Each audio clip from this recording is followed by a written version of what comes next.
The subcommittee on energy will now come to order. The chair recognizes him. Will the witnesses please take their seat at the table? Will the witnesses please take their seat at the table?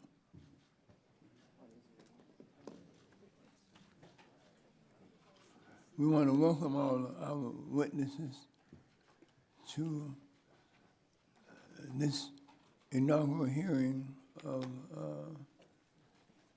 the 116th Congress, and we're delighted to see our witnesses here.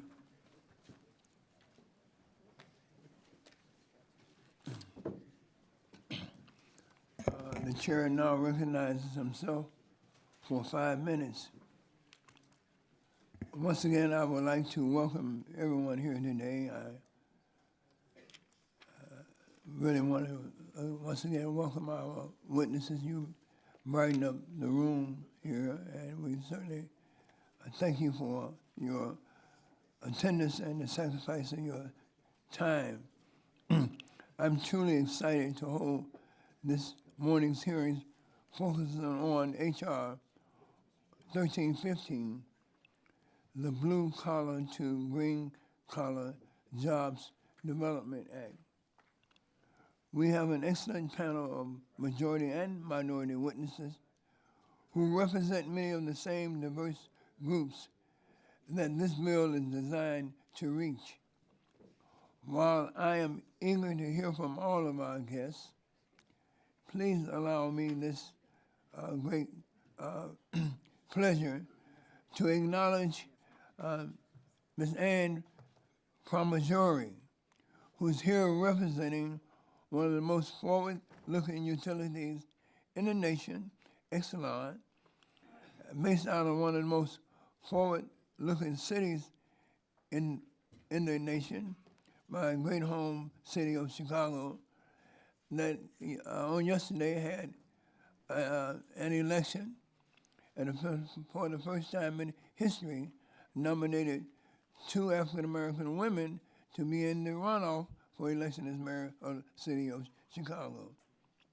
I must say that right from the outset, I want to make it clear that the bill that we have before us today should be viewed as a work in progress. I am pleased that so many stakeholders have reached out to my office up to and including this very moment that this hearing is commencing. My objective is to continue to work with and incorporate constructive feedback from as many organizations that truly share my goal of putting Americans back to work. And let me be as frank as possible. My primary and sole objective is exactly that, putting as many American citizens to work in good-paying energy and manufacturing jobs as humanly and legislatively possible. The substance of this bill has not changed since the bill was passed through the full committee and through the House, under Republican control, I might add, with overwhelming bipartisan support over the last 2 Congresses. However, what we have heard time and time again throughout these last few years is that we were not always able to truly help the very same individuals that this bill was designed to reach. Many potential candidates from low-income homes and minority communities, women who serve as heads of households, returning veterans, out-of-work coal and other energy workers were not always able to take advantage of training programs. These individuals have stressed to me that they needed assistance just to enroll in these facilities. Additionally, many of these very same candidates were not able to leave one low-paying job or even give up their job searches simply because they couldn't afford to go through the training if they were not getting paid as they worked to advance their careers. This is just the reality of many of the candidates that this bill is designed to reach. And this is also the reason why we needed to beef up this legislation with actual resources and assistance to help these American citizens. So I truly hope that moving forward, we can once again, for the third time, make this a bipartisan bill. My office is eager, willing, and anxious to work with any member on this subcommittee or beyond to address any legislative concerns and put forward legislation that would hit the mark and help put hundreds or even thousands of hardworking Americans back to work in good-paying jobs and careers. And once again, I want to thank all of our distinguished witnesses for being here today. And now I would like to call on my friend and colleague from my neighboring state, the great state of Michigan, Ranking Member Upton, for his opening statement. I like that great state of Michigan, but even better, I like being called your friend because, in fact, we are. We've been very good friends for a long, long time and share many, many things together. Mr. Chairman, I do thank you for holding this hearing to continue our efforts on the workforce development. This hearing marks the first in the Energy Subcommittee under your chairmanship, and I look forward to working very closely with you and your staff and members on both sides of the aisle. I want to welcome our newest member on the Republican side, Catherine Morris Rogers, to our subcommittee. Mr. Chairman, I'm confident that we can continue our long history of bipartisan cooperation and set aside some of our differences. Working together, we've delivered some very big wins. Some would call them huge for the American people over the years, and I remain hopeful that we'll continue in that tradition. Since our first hearing is billed as a legislative hearing, I should note that under my chairmanship of the committee, we strive for regular order. In fact, you'll remember that we moved your workforce legislation in the 114th Congress to promote a 21st century energy and manufacturing workforce with both background and legislative hearings and markups. We worked together again in the last Congress, the 115th, to pass a bill a second time, the same bill a second time by unanimous consent in the committee and also on the House floor. Sadly, the Senate didn't get it done, but that doesn't mean that we can't keep trying. I hope, and I would take you at your word, that this hearing doesn't start a precedent of rushing to move new legislation without thorough analysis and oversight. This new bill was just sprung on us last week, and we haven't had much of an opportunity to work with you. But I remain open-minded, and I have serious concerns that this legislation unfairly picks winners and losers and has the potential to waste valuable taxpayer dollars. My colleagues and I on this side of the aisle were pleased to support your bill last Congress because it did take an all-of-the-above approach that recognized the benefits of reliable, affordable, and plentiful energy jobs and manufacturing competitiveness. We both made some compromise, and in fact, we found a sweet spot. I'm afraid that this bill strays from our bipartisan agreement from last Congress. It appears that it simply recycles the failed Obama administration green jobs agenda by promising nearly $1 billion of new spending to retrain workers for the so-called green jobs. The record has shown that the Obama green jobs agenda did waste billions of dollars and failed to deliver on its promises. There are many lessons learned, and we should take our time to get this one right, rather than repeat the mistakes of the past, and I look forward to working together on that. I especially look forward to hearing from our witnesses today so that we can better understand the needs and opportunities for expanding private sector workforce development initiatives to improve diversity in the energy and manufacturing industries. I believe that we both share a desire to expand opportunities for minorities, for women, and certainly our veterans in the energy industry, although that we may differ on the strategy to accomplish that goal.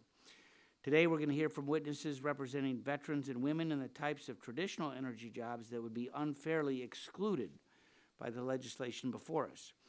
I would ask that you listen to the voices of those who work in nuclear, fossil, energy, and manufacturing industries and open this process up so that, in fact, that it is more transparent and inclusive. We should also receive testimony from the Department of Energy and incorporate the lessons learned from the Green Jobs Program before rushing to move this bill. I remain hopeful that these important workforce development issues don't get bogged down in partisan politics, as we've done in the past. When we give all sides an opportunity to participate and adhere to regular order, there is no limit in terms of what we can achieve. The bipartisan bills we passed into law last Congress are prime examples. We streamlined the licensing process for renewable hydropower projects. We promoted zero-emissions nuclear energy. We amended the Federal Power Act to provide more transparency on electric rates for consumers, and we advanced solutions to modernize our infrastructure and harden our grid. There's a lot that needs to be done this Congress, and Republicans are certainly eager to go to work. We're going to continue to put consumers first in everything that we do as we propose solutions to encourage technological innovation in energy, ensure a sound regulatory environment, promote American workforce development, and foster free markets and competition. With that, I look forward to working with you in this Congress, and I yield back the balance of my time. Thank you, my friend. Thank you, and your comments will be considered. The chair now recognizes Mr. Malone, chairman of the full committee, for 5 minutes for his opening statement. Thank you, Chairman Rush. Today we're discussing Chairman Rush's Blue Collar to Green Collar Jobs Development Act of 2019. For many years, Chairman Rush has been Congress's champion for developing a more diverse and robust energy workforce, and I commend him for his longtime commitment to this important effort. As we approach the end of Black History Month, this hearing is an important opportunity to look at the diversity gaps in the energy industry, why they're occurring, and what we can do to make the industry more inclusive. Minorities are significantly underrepresented in the science, technology, engineering, and math or STEM fields.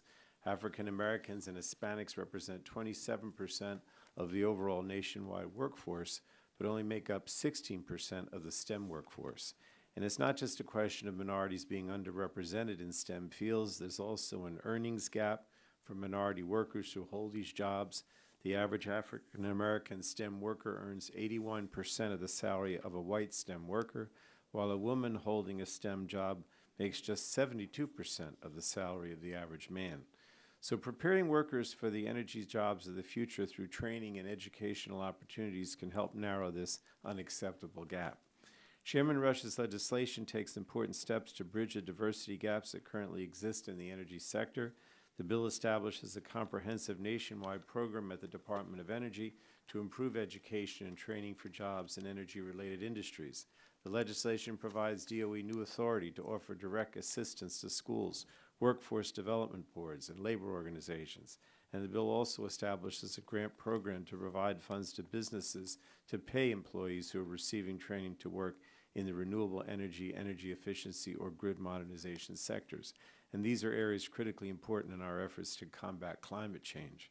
Chairman Rush has been working on this bill since the 113th Congress. Previous versions have enjoyed strong bipartisan support, including last Congress when a version of the bill passed the House on a voice vote. In the 114th Congress, Republicans included his bill in the base text of the North American Energy Security and Infrastructure Act, a broad energy bill introduced by then full committee chairman Fred Upton. So I commend my colleagues on both sides of the aisle for recognizing the importance of this legislation and the issues it addresses. The energy workforce in our country is growing, particularly in the area of wind energy, energy efficiency, and grid modernization. Our challenge is to ensure the appropriate training and educational opportunities are available to workers who can fill these jobs. And at the same time, we must develop policies to provide opportunities for minorities and underrepresented groups to expand their participation in the energy workforce. It's also important that we ensure participation in both the traditional energy sector and the rapidly growing clean energy and efficiency sectors. And the goal is to have an energy workforce that reflects the demographics of the country as a whole. And this bill puts us on the pathway to achieving that objective. So again, I thank the chairman and I yield back. I want to thank the chairman of the full committee, and now the chair now recognizes Mr. Hudson, who has been given Mr. Walden, the ranking member of the full committee's time. So the chair now recognizes Mr. Hudson of North Carolina for 5 minutes for his opening statement. Thank you, Mr. Chairman. And first, let me say congratulations to you on your chairmanship of this subcommittee. I'm optimistic that that together we can do big things.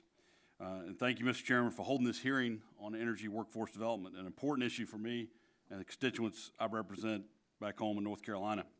I'd also like to thank Mr. James Simpson, a 25-year Marine Corps veteran and North Carolinian, for appearing before us today on behalf of Pike Enterprises, who's headquartered in Mount Airy, North Carolina, and has operations all across the country.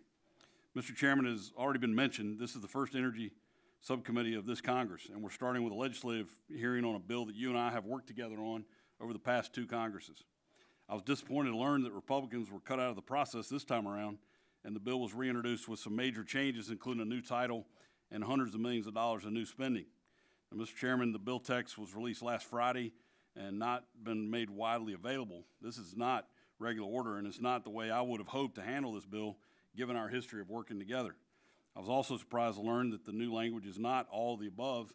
In fact, it excludes fossil, nuclear, and manufacturing altogether. Now, we've worked hard to make sure the bills the last 2 Congresses were bipartisan, all of the above, and inclusive of all underrepresented groups in the energy industry, including minorities, women, and veterans. This new version falls well short of the agreement we've had in the last 2 Congresses. I look forward to working closely with you. I respect you, Mr. Chairman, and I trust you. But because Republicans were not included on this new draft, I'm afraid we're not putting our best foot forward. This is a legislative hearing, so we should also have an opportunity to hear from the appropriate Department of Energy representatives on their workforce development initiatives to ensure that this legislation doesn't unfairly pick winners or losers or add new layers of duplicative programs. Additionally, this legislation would amend the DOE Organization Act and establish a new office within the DOE. These are significant actions that warrant examination through a full and complete legislative process. Now, even if the way we got here today is disappointing, I will try to keep an open mind because we owe it to our constituents to put aside our differences and work together. With that said, I look forward to receiving testimony from our witnesses today and gathering feedback from the Department of Energy and additional legislative hearings. If you're willing, as you said in your opening statement, Mr. Chairman, to make this a bipartisan effort, I would also look forward to offering constructive solutions to get this bill back on track. I thank you, Mr. Chairman, and I yield back the balance of my time. I want to say to Mr. Hudson, I look forward to working with you, and I want to, just for the record, to be clear, the staffs on the Republican side received this copy of the bill last Wednesday, not Friday. So we want to give you ample time to prepare for this hearing. And so it was last Wednesday. The chair would like to remind members that pursuant to committee rules, all members' written opening statements shall be made part of the record. And now, once again, it's my great pleasure and distinct honor to introduce our diverse panel of witnesses for today's hearing. They're not well, I'm going to start with from my left and your right, Mr. Gilbert C. Campbell III, who is the co-founder of Vote Energy. And seated next to Mr. Gilbert is Ms. Katie Wardhall Maynard, the founder and chief executive officer of Pink Petrol and Experience Energy. I think I got that right. And then next to Ms. Maynard is Ms. Vian Trome, who is the president of Dream Corps, all right? And next to Ms. Trome is Mr. James Simpson, who is the manager of military talent acquisition at Pike Enterprises, LLC. And then next is Ms. Letitia Colon Niemenhaus, who is the Chief Executive Officer of the Energy Efficiency Solutions, LLC. And finally, once again, Ms. Ann Parmigiori, the Senior Executive Vice President and CEO of Exelon Utilities, which is headquartered in my home state of Illinois.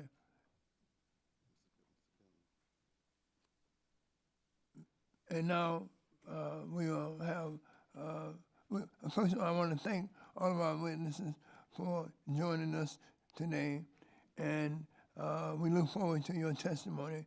At this time, we will now recognize each member, each witness rather, for 5 minutes to provide an opening statement. Before we begin, I would like to explain the lighting system. In front of you is a series of lights. The lights will initially be green at the start of your opening statement. The light will turn yellow when you have 1 minute remaining. Please begin to wrap up your testimony at the point of the yellow light. The light will turn red when your time expires. Our first witness today is Mr. Gilbert G. Campbell III, the co-founder of Volt Energy.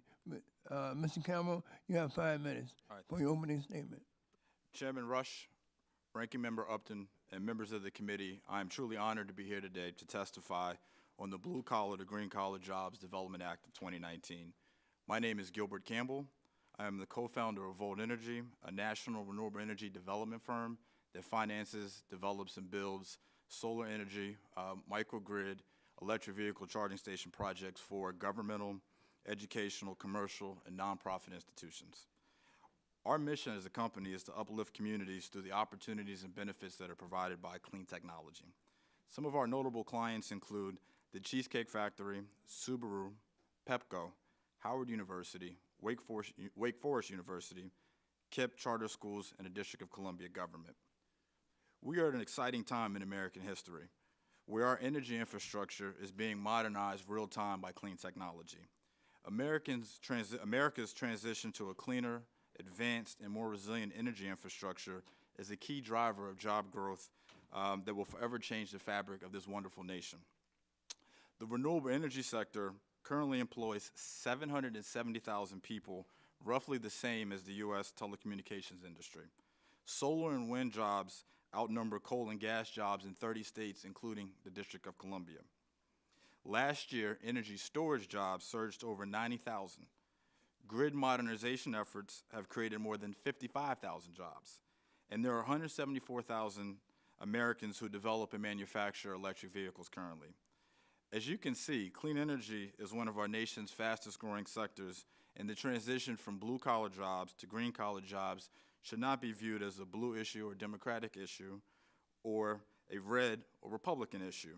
Rather, it should be viewed as a red, white, and blue opportunity for our nation to modernize our energy infrastructure while providing good-paying jobs and wealth creation opportunities for all Americans.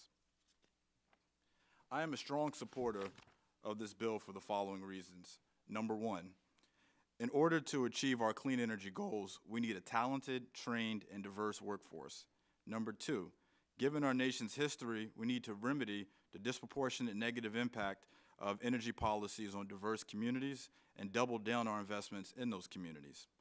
We have already seen the impact of these policies nationally, and this bill will enhance and scale the impactful efforts to ensure that all Americans benefit from the growth of clean energy. In order for us to accomplish the goals set forth in this bill, it's critical that we make investments in workforce development training through STEM programs that cultivate the untapped but abundant talent that resides in our underrepresented communities and our rural communities. As I mentioned before, we also must be honest that our country's aging energy infrastructure was built at the expense of minority and rural communities. Our country has picked losers. For example, studies show that 71% of African Americans live in counties that violate federal air pollution standards, and nearly 70% of African Americans live within 30 miles of a coal power plant. African American children are 4 times more likely to be hospitalized for asthma and 7.1 times more likely to die from asthma than white children. While the coal industry is rapidly declining, the incidences of premature deaths continue to rise, amounting to over 50,000 deaths per year. As we transition to a cleaner infrastructure, it is only equitable that minorities, women, veterans, the disabled, returning citizens, and other marginalized Americans must be given the opportunity to thrive in a clean energy economy that received $333.5 billion in global investments in 2017. Here in the District of Columbia, Mayor Bowser and regional utilities, PEPCO, WGL Energy, and others have supported things like the DC Infrastructure Academy, where the mission is to train a diverse and underrepresented workforce. Additionally, I serve on the board of the Energy Advisory Board of the Fonterey Community Enrichment Center that serves low-income residents in DC. In a community stricken by extreme poverty, high employment, and high incarceration rates, we were able to launch a solar training program, enrolled 71 students, but more importantly, employed 48 of those students into full-time jobs. My company is also developing numerous solar installations at Howard University, one of our nation's most prominent historically black colleges and universities, where we also are working with each school in the university to make sure our future leaders and students are learning the career paths in alternative energy. In closing, I support this bill because it would help us to achieve our clean energy goals and restore our standing as a global leader in energy, remedy the wrongs of our past, and continue to enhance the lives of all Americans around the country. Thank you for my time.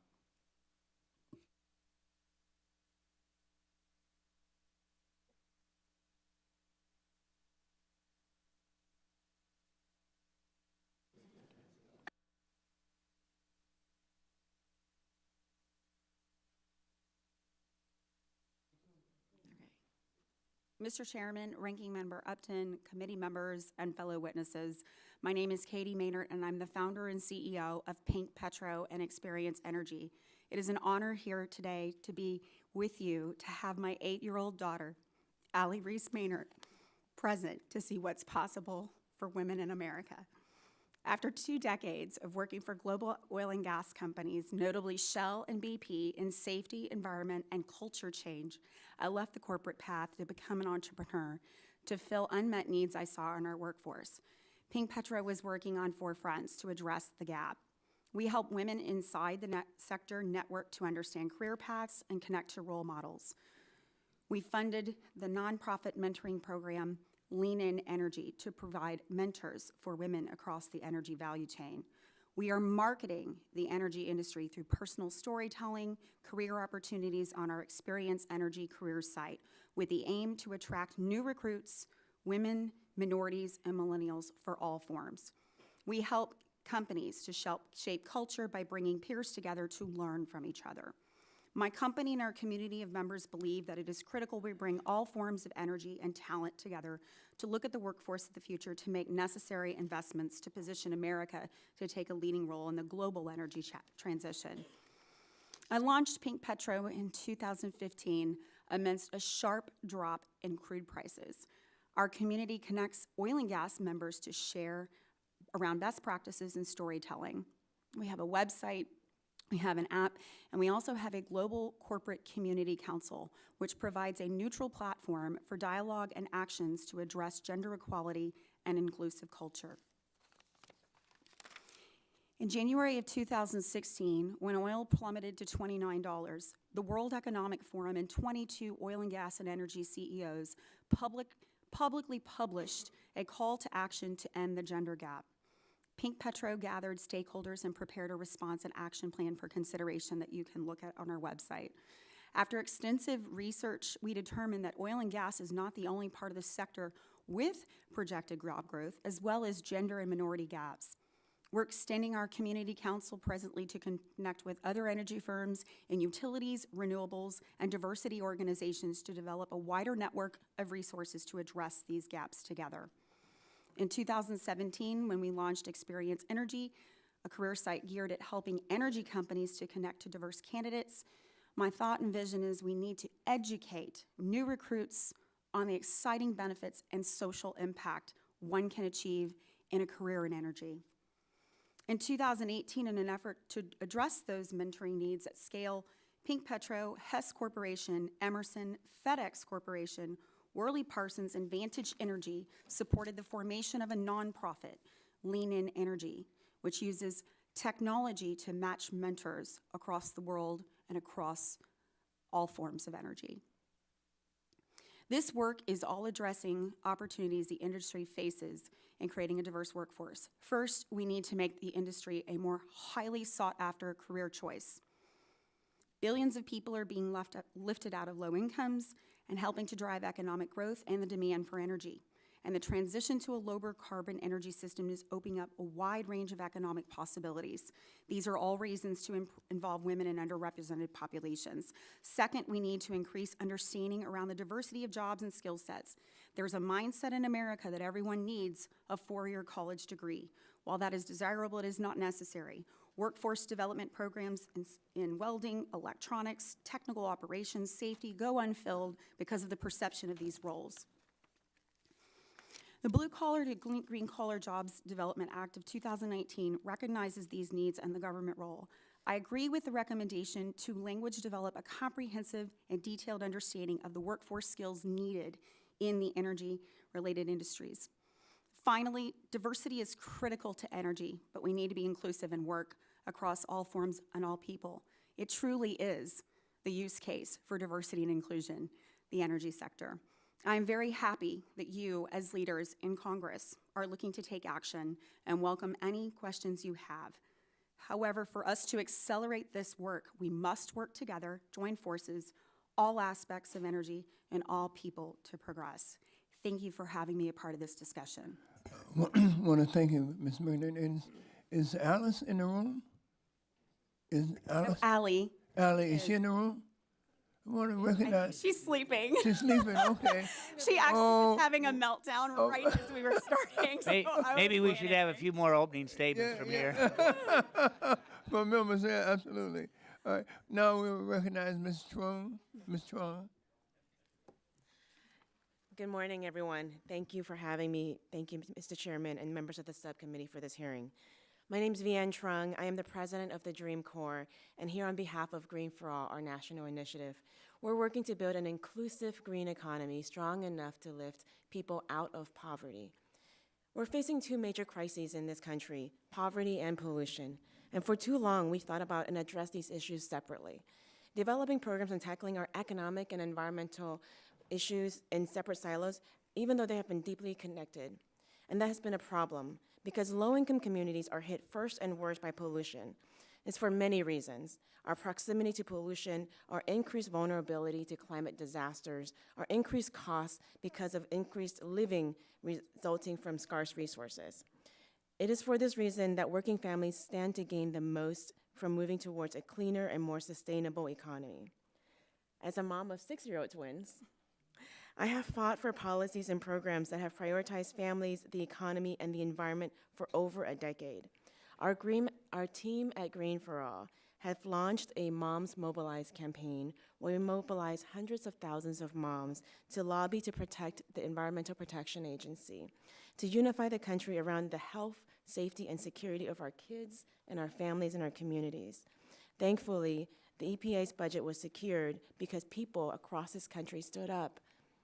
And we did so because we understood the EPA's main reasons to protect our health and children are a top priority, but also that protecting the environment and supporting our economy are not contradictory.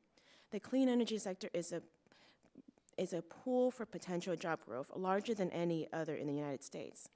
As we heard earlier from Mr. Campbell, we can already see this growth in both the solar and the wind power industries. Solar panel installations and wind turbine technician jobs are increasing at a faster rate in this country than most others. According to the International Renewable Energy Agency, jobs in the solar industry increased by 24% between 2015 and 2017 alone, while the rest of the economy experienced only a 2% job growth rate. In 2017, the solar employment expanded 17 times faster than any other industry. If we invest in clean and renewable energy, we can and will protect this planet, our families, our future, and we can revamp our economy at the same time, creating millions of jobs. Investing in clean and renewable energy means investing in a new job market, including jobs to retrofit existing buildings, meet increased energy efficiency standards of new buildings, and install, manufacture solar panels, wind turbines, and other needed materials.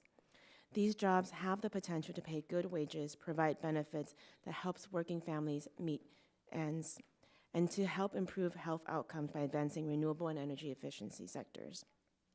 These new jobs have the potential to employ workers in places where bias have been prominent, where we see exclusion and sustained disinvestment that has been producing communities with concentrated poverty. To reach our goals of a clean energy economy, we have to challenge the two problems of job access and job quality. We must ensure that our investments results in robust, fulfilling, and career-oriented job pathways. We must take proper measures to prevent low-quality, seasonal, or temporary jobs that fail frontline communities and fossil fuel workers too. A transition to a clean energy economy has to mean a just transition, including uplifting those most impacted by fossil fuels and most in need of well-paying, secure jobs. Finding and training the workers are going to have to begin long before the jobs are filled. That process must begin with our young people, our students. We must begin developing the job skills and a career pathway now. And that's what this bill will help to do, helping to make sure that traditional and non-traditional educational platforms, ensuring that energy-oriented skill sets become fiscally, educationally, and culturally accessible. Apprenticeship and internship programs have to provide opportunities for young people to begin these job skills processes early and to gain mentors, compensation, and career visioning in the process. This bill is going to help us do that by outreaching to minority-serving institutions, nonprofit organizations, and state and local organizations at the same time. I'm here because we have to begin transitioning to a new energy economy, and as we do so, we must develop and bring on new communities at the same time. Our communities depend on it across the country. We're facing an economic and environmental peril, and this is the time for bold leadership for us to take America forward to a more cleaner and sustainable future, and supporting this act will help to do so. Thank you, Mr. Chairman. Mr. Simpson, you're recognized for 5 minutes. Chairman Rush, Ranking Member Upton, members of the committee, thank you for the invitation to participate in today's hearing and allowing me the opportunity to discuss Pike's initiatives in hiring underrepresented populations into the energy sector, and in particular, our commitment to hiring and training veterans to join the energy field. My name is James Simpson. I'm Manager of Military Talent Acquisition at Pike Corporation. Pike Corporation is a privately owned and operated business founded in 1945. The principal business of the company is power line construction, both overhead and underground, and maintenance, gas line construction, and also engineering. Pike offers turnkey solutions for customers, and our customers range from the largest energy producers in the country to the smaller local cooperative utilities. In my opinion, this hearing is perfectly timed. Today's market, we're seeing about a 14% growth in the industry, resulting in a need of several thousand new employees annually for the foreseeable future to keep up with demand. As a lot of other industries today, the energy sector has struggled to find willing and able employees to fill the thousands of current openings throughout the country, let alone the thousands of new jobs I just referenced that will be needed on an annual basis. The jobs at Pike are hard work. There can be long days, and most work is done outside. One of the biggest things we're known for, you all here in Northern Virginia are probably familiar with seeing our blue and white trucks out in the community after storms. We do storm restoration work. When citizens are speeding out of the path of a hurricane or an incoming storm, our crews are rushing in to face that crisis and battle the storm and restore your power as quickly as possible. Pike realized not long ago that our retention rate for veteran employees was higher than our non-veteran retention rates.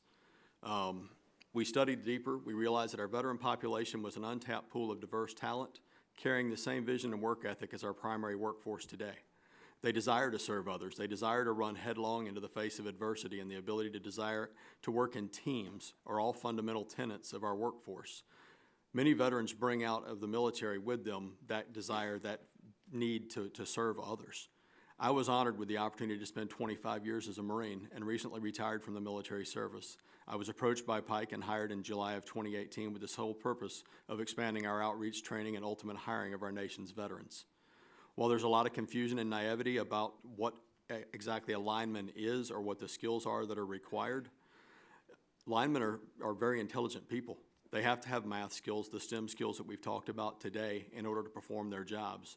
Identifying the type of transformers and fuses that are required, the type of wire, the gauge of wire used to deliver the electricity from production to your home or business is critical, and they have to have the knowledge to know how to work with those things. Pike has developed and been approved to administer a Department of Labor Veterans Apprenticeship Program. Our apprenticeship program allows new employees to enroll in the program, document their work history and training toward attaining a journeyman level certificate or credential. Veterans with GI Bill benefits are eligible to draw a housing allowance from their GI Bill while they participate in the program.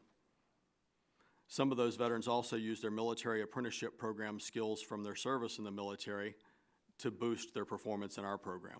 Pike is a participating member of a group called the Center for Energy Workforce Development. CEWD has developed a career roadmap for veterans to identify a path into the energy industry. So we have a roadmap, they have a jobs database, we have access to the jobs. It's simply gaining access to the service members. In our talent acquisition program, we go to all of the military installations. We engage the service members as they're in their transition process. And what we run into is differing rules and regulations to access that transitioning workforce as they leave the military and enter the civilian workforce. What we run into is each base has their own criteria for gaining access. We also work with the Department of Labor.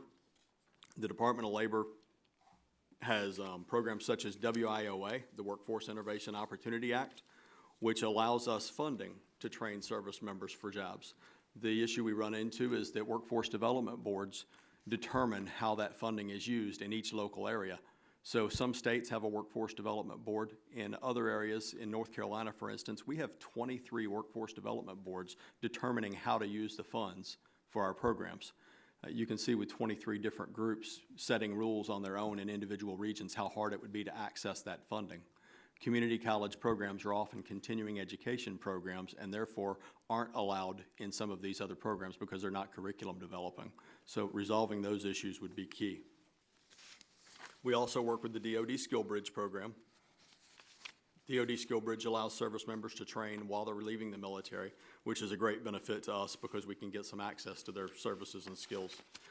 Anyway, I'd like to thank you for your time today. Thank you for the opportunity to speak, and I look forward to your questions. I want to thank you. The chair now recognizes Ms. Dee Mayhaus for 5 minutes for the purposes of an opening statement.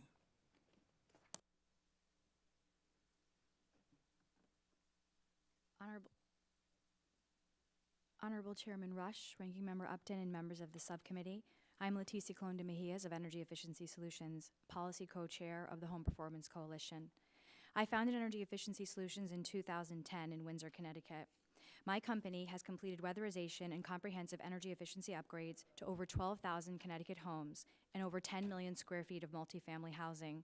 In addition, we've served churches, schools, and municipalities and reduced energy demand and consumption in those buildings and communities. As the policy co-chair of the Home Performance Coalition, I help to identify policies and opportunities to advance the energy efficiency and home performance industries. We create local and well-paying jobs across every state in the nation while simultaneously making our building stock more efficient, safe, and comfortable and affordable by reducing the energy bills for millions of Americans and businesses. In addition to my work in the building science and energy sector, I have also worked as a workforce consultant for 22 years. I've been the recipient of national awards for the Department of Energy and the Department of Education. And I have worked in engaging urban and minority populations in STEM education as it relates to energy literacy, civic engagement, and fiscal responsibility. I have personally trained over 150 people for jobs in the green industry in relationship to efficiency and renewable resources. I am honored to be here to testify in front of you today in support of the Blue Collar and Green Collar Job Development Act of 2019. As a female minority contractor and a small business owner, I am here to tell you that the energy efficiency doesn't have a jobs problem. We have lots of jobs to fill.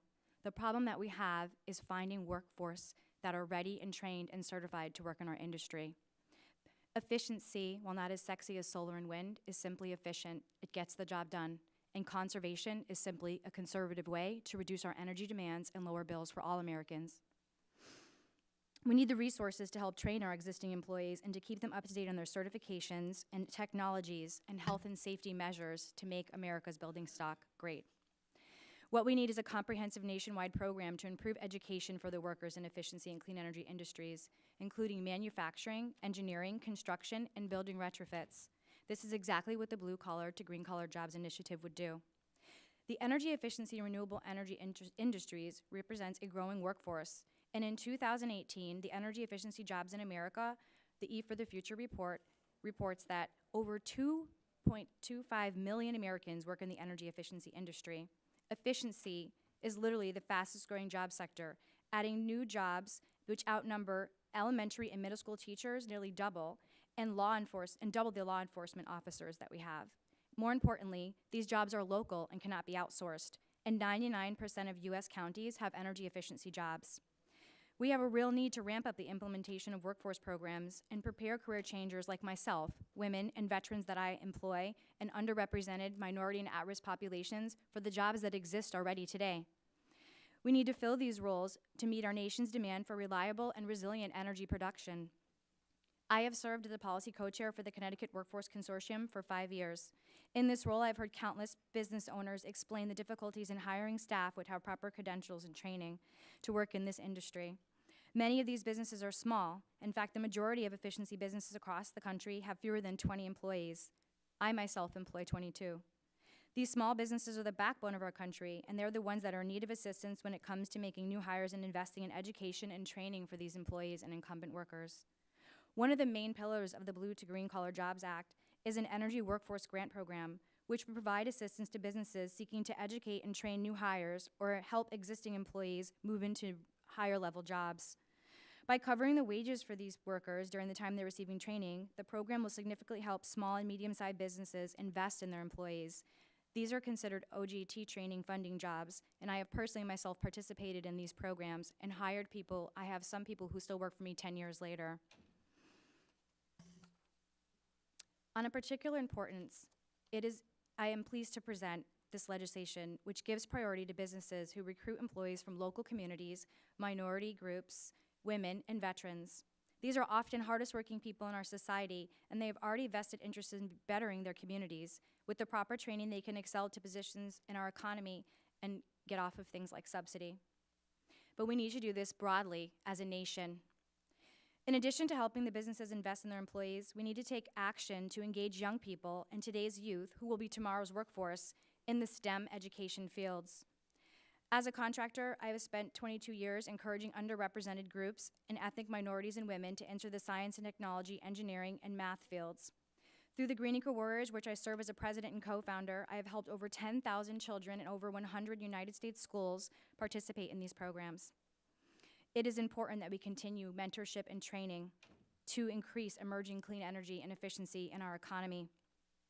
We must work together nationally on these goals, and I fully support the objectives embodied in the Blue to Green Collar Jobs Act. The goals in this program included: will support economic growth and energy security in our nation, and we will enhance the ability of businesses to invest in employees. And when we invest in our youth and employees, we prepare them meaningfully to contribute to our economy and our nation, and that's a win for all of us. Thank you. Now recognize Ms. Parmajori for 5 minutes for the purposes of an opening statement. Thank you, sir. Good morning, Chairman Rush. Thank you for the warm welcome. Exelon's delighted to serve the great city of Chicago, as well as our other great cities and communities, including the District of Columbia now. Good morning, Congressman Upton and members of the committee. Exelon operates 6 utilities, is the largest operator of nuclear plants in the United States, and participates in retail energy markets in 48 states. I lead Exelon's 6 utilities, which deliver electricity and natural gas to approximately 10 million customers. We appreciate very much the opportunity to share our perspective today as your committee explores expanding opportunities in the energy field through the Blue Collar to Green Collar Jobs Act. We see tremendous opportunity in our industry as we transform the electric grid for the 21st century, and we are enthusiastically committed to creating pathways for the diverse people of the communities we serve. The electric power industry is a major economic engine for America. In addition to its role supporting every other sector of the economy, electric power generates significant economic activity in its own right, providing some 2.7 million jobs and $880 billion of economic impact. This is a snapshot of our industry as it exists today, but this industry is anything but static. In fact, it's reinventing itself to the traditional tenets of reliable, safe, and affordable power. The advances of the 21st century require we add the features of clean, resilient, and connected to more and more devices and uses to meet the country's needs. This is nothing short of a transformation that will require both retooling our current workforce and cultivating a workforce of the future with new skills and talents.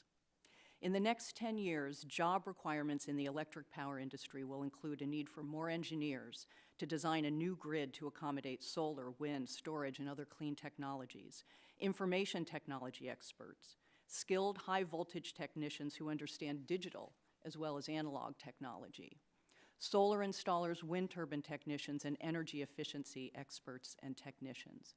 In other words, we need STEM workers, and increasingly, we need skilled craft workers, particularly in clean energy. At Exelon, we're committed to diversity in our company and industry, and that commitment drove us to launch Chicago Construct, a unique job training program that increases skilled labor employment opportunities in the utility and construction arena for minorities in the Chicago region. More than 500 participants have completed the Construct program in its 6 years of existence, and 80% of those participants were offered jobs by our utility or other construction companies that work with us and participate in the program. Right here in Washington, PEPCO recently partnered with the district leadership to launch the DC Infrastructure Academy, similarly preparing district residents for well-paying careers in the electric utility industry. PECO has a similar program in Philadelphia in partnership with the community colleges for gas industry workers.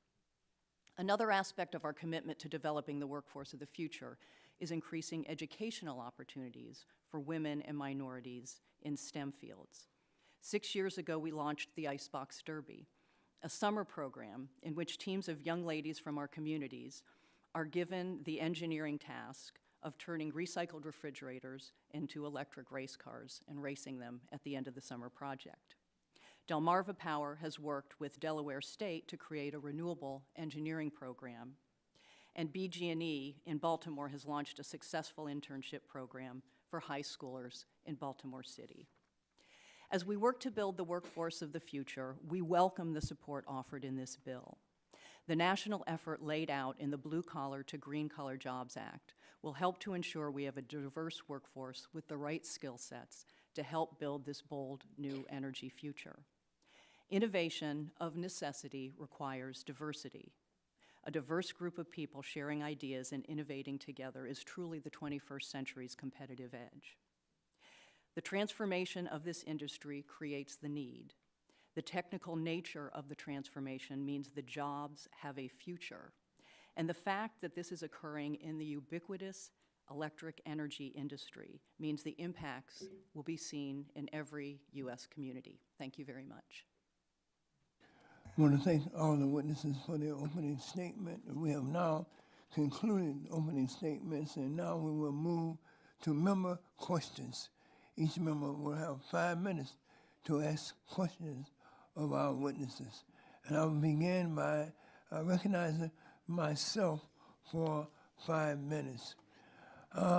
Ms. Parmajori, Exelon is one of the leading companies that have not only talked the talk, but have actually invested its own money and resources into making sure that there is diversity in the ranks of a skilled labor workforce.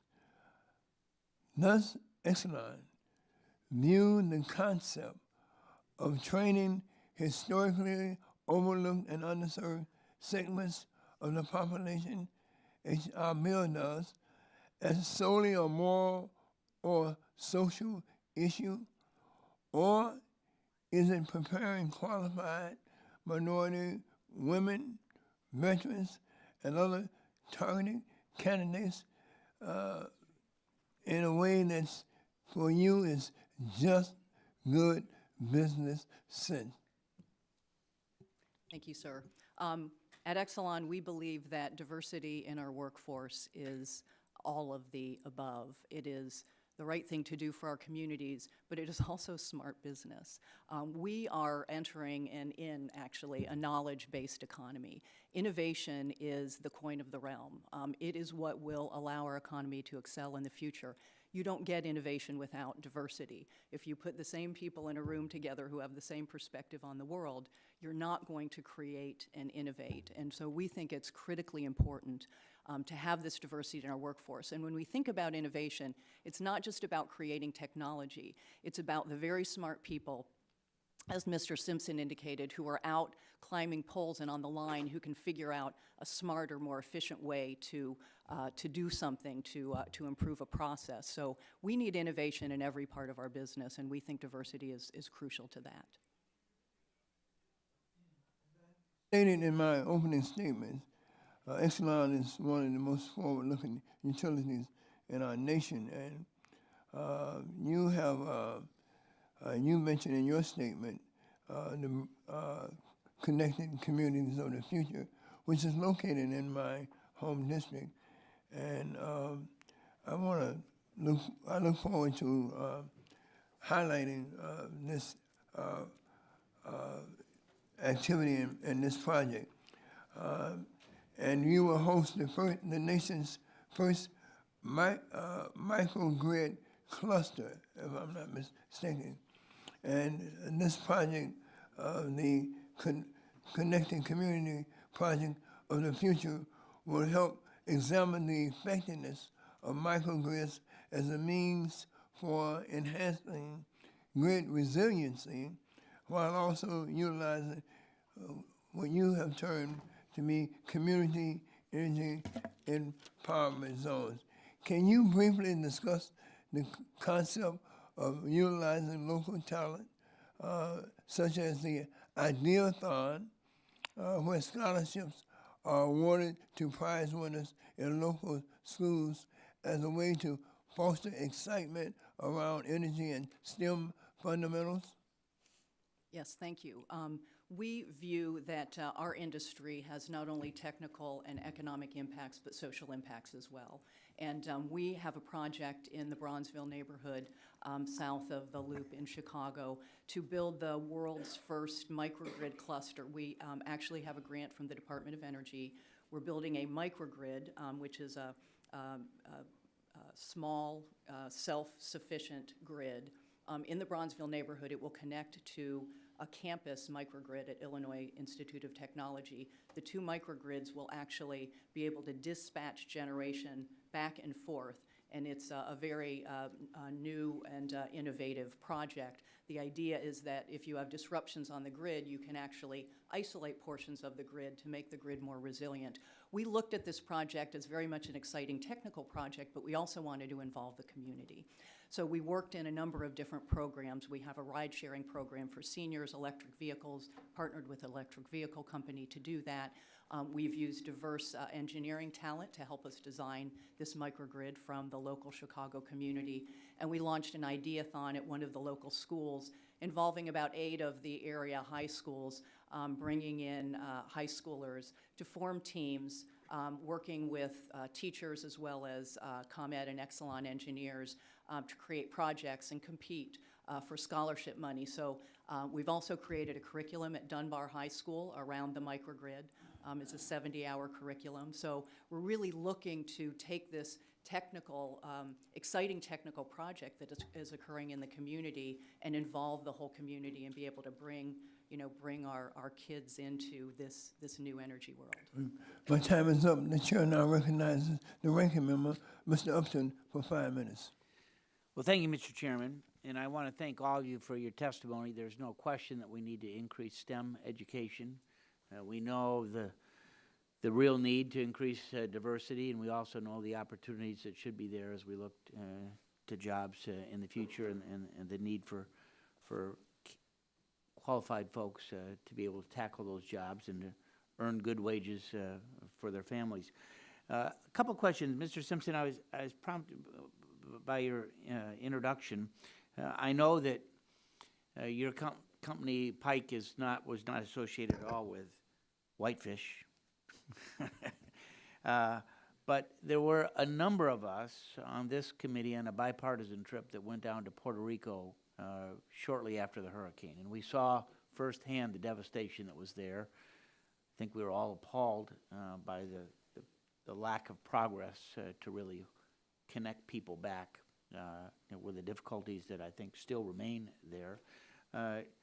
You talked a little bit about Pike being a company that works with putting lines underground as well, and I think for a number of us that witnessed what went on in Puerto Rico, this is going to probably happen again at some time in the future, and wouldn't it be a lot smarter to actually build these lines underground than having them exposed to the elements that we saw with the devastation that was there? Did you all actually do any underground work in trying to put Puerto Rico back together again as it related to the power structure there? Sir, to my knowledge, no. We were rebuilding the grid that was already in existence, so we weren't doing modifications or changes necessarily. Did anyone ask or did you all raise your paw and say, this is something that might be worthwhile to do? I'm not aware, sir. Okay. Maybe if you could come back to us. Absolutely. And I know this is a little bit was out of bounds from your testimony today. In your testimony, you gave an example about commercial driver's licenses where veterans could get a waiver based on their military experience. I think that's a very good idea as we try to encourage vets to get into this sector. What are some of the other areas, perhaps, beyond that we might be able to make a difference that would involve and encourage more veterans to be involved? Sir, I think if you look at the educational system itself, if you look at the Workforce Innovation Opportunity Act, and the uses of those funds, and identify specifically that veterans entering into an energy type of a curriculum would be allowed to use those funds, whether it's at a curriculum-based program or a continuing education program, that the funds would still be available, that would make a huge difference. And it's money that's already set aside through the Department of Labor to fund this training. So it's just tweaking the way we use the funds that are already available. Other things, the GI Bill. The GI Bill doesn't currently allow the use of funds from the GI Bill for continuing education type courses. They have to be degree granting types of courses. So our GI Bill is actually forcing people to go to college for a degree that they don't necessarily want, just to attain the job skills to get into the workforce. And then, of course, with the Federal Motor Carrier Safety Administration, the waiver that you discussed for the CDL, that waiver is only good for 12 months.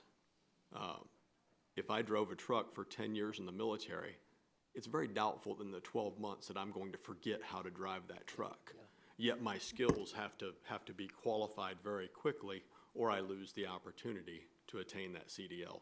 So I think expanding the opportunity to get the CDL not only to different populations in the military. I was supply chain. My job is not truck driver. But I assure you, most of my guys had CDL type licenses to operate equipment because it was required to move things around in theater. So, thank you, Ms. Menard. Congratulations on what you've done, and your daughter's waking up now. What are some of the greatest challenges that you see to try and increase women in the workforce in this field?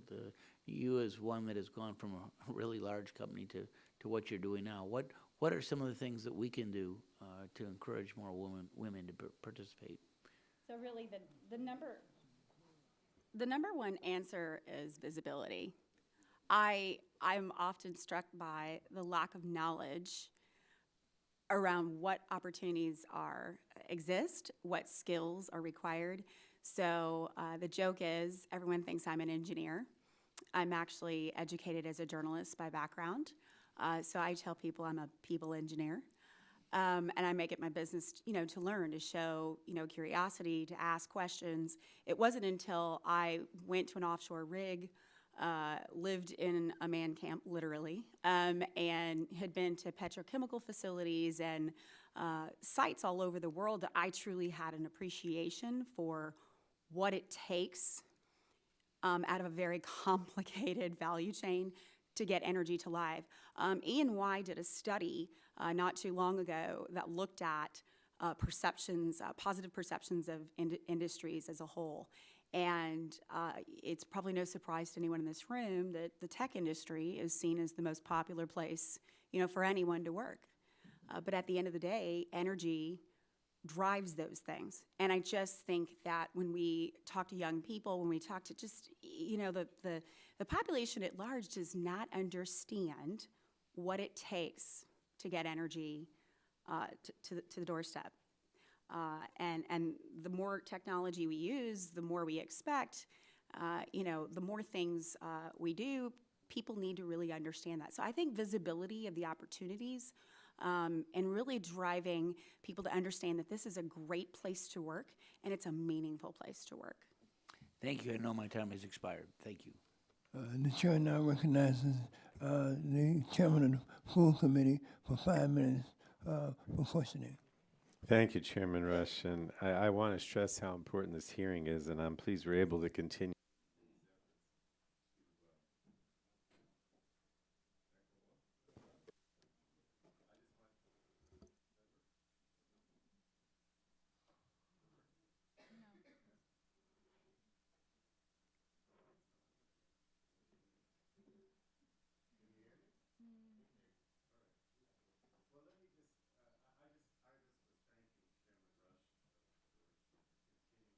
Well, starting really and continuing the committee's efforts to expand training and promote diversity. I know we've done this on a bipartisan basis always, and he's always been out front on it.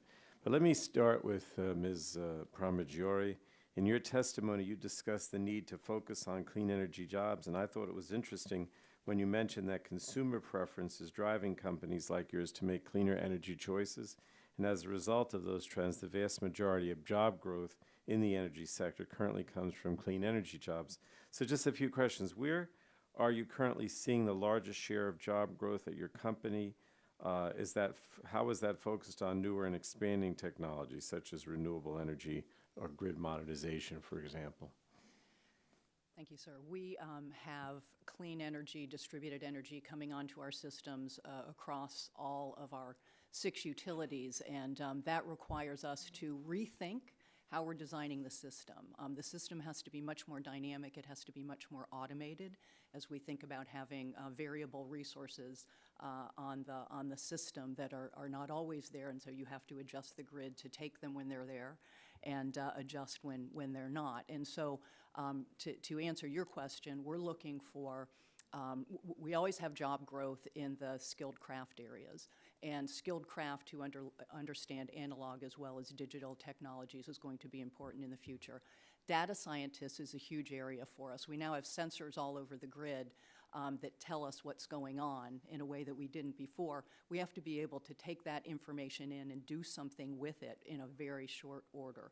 And so data scientists who can help us crunch that data are very important, and there's a shortage of data scientists in the United States. We need power systems engineers who also understand information technology. Those are some of the big areas from the utility side of the business that we are in need of as we bring on these new types of resources onto the system. And I assume that you'll tell me that those are the areas where we should focus the training, correct, in those areas you just mentioned? For our business as the utility, but you have a tremendous number of companies out there who are in the business, in the solar business, in the storage business, in energy efficiency. My company, through our multiple utilities, spends $600 million a year on energy efficiency programs that help customers reduce their bill and control their energy usage. They're hugely important. We don't do that work ourselves. We hire other companies who bring in those workers. So there's a whole universe of connected companies that will need workers who can do the installation of solar energy efficiency work in homes and that sort of work. Now, is that a different challenge to build the workforce for offshore wind or the more efficiency the efficiency jobs that you're talking about, as opposed to, more established technologies like coal or natural gas? Does that involve a different challenge? Well, I think because they're new, we've got a pretty good, track record in the industry of producing the kinds of skill sets that serve the grid that we have and the kinds of resources that we have: nuclear, coal, gas. These new resources, they're new, so you just need to develop that pipeline. I would say that's the only difference. I don't think the skill sets are particularly unique, but we haven't had that pipeline in the past. But is it important for us to, because my time's running out, is it important for us to focus in building a workforce on those newer industries, renewables, efficiency, as opposed to emphasizing, the legacy sectors at this point in order to be successful and create a workforce? Well, I think you need both. I think there's momentum in the legacy sectors. You've got that sort of foundation. I think the new sectors, require some momentum, a push behind them, and that would be the difference. Okay. Thanks so much. Thank you. Thank you, Mr. Chairman.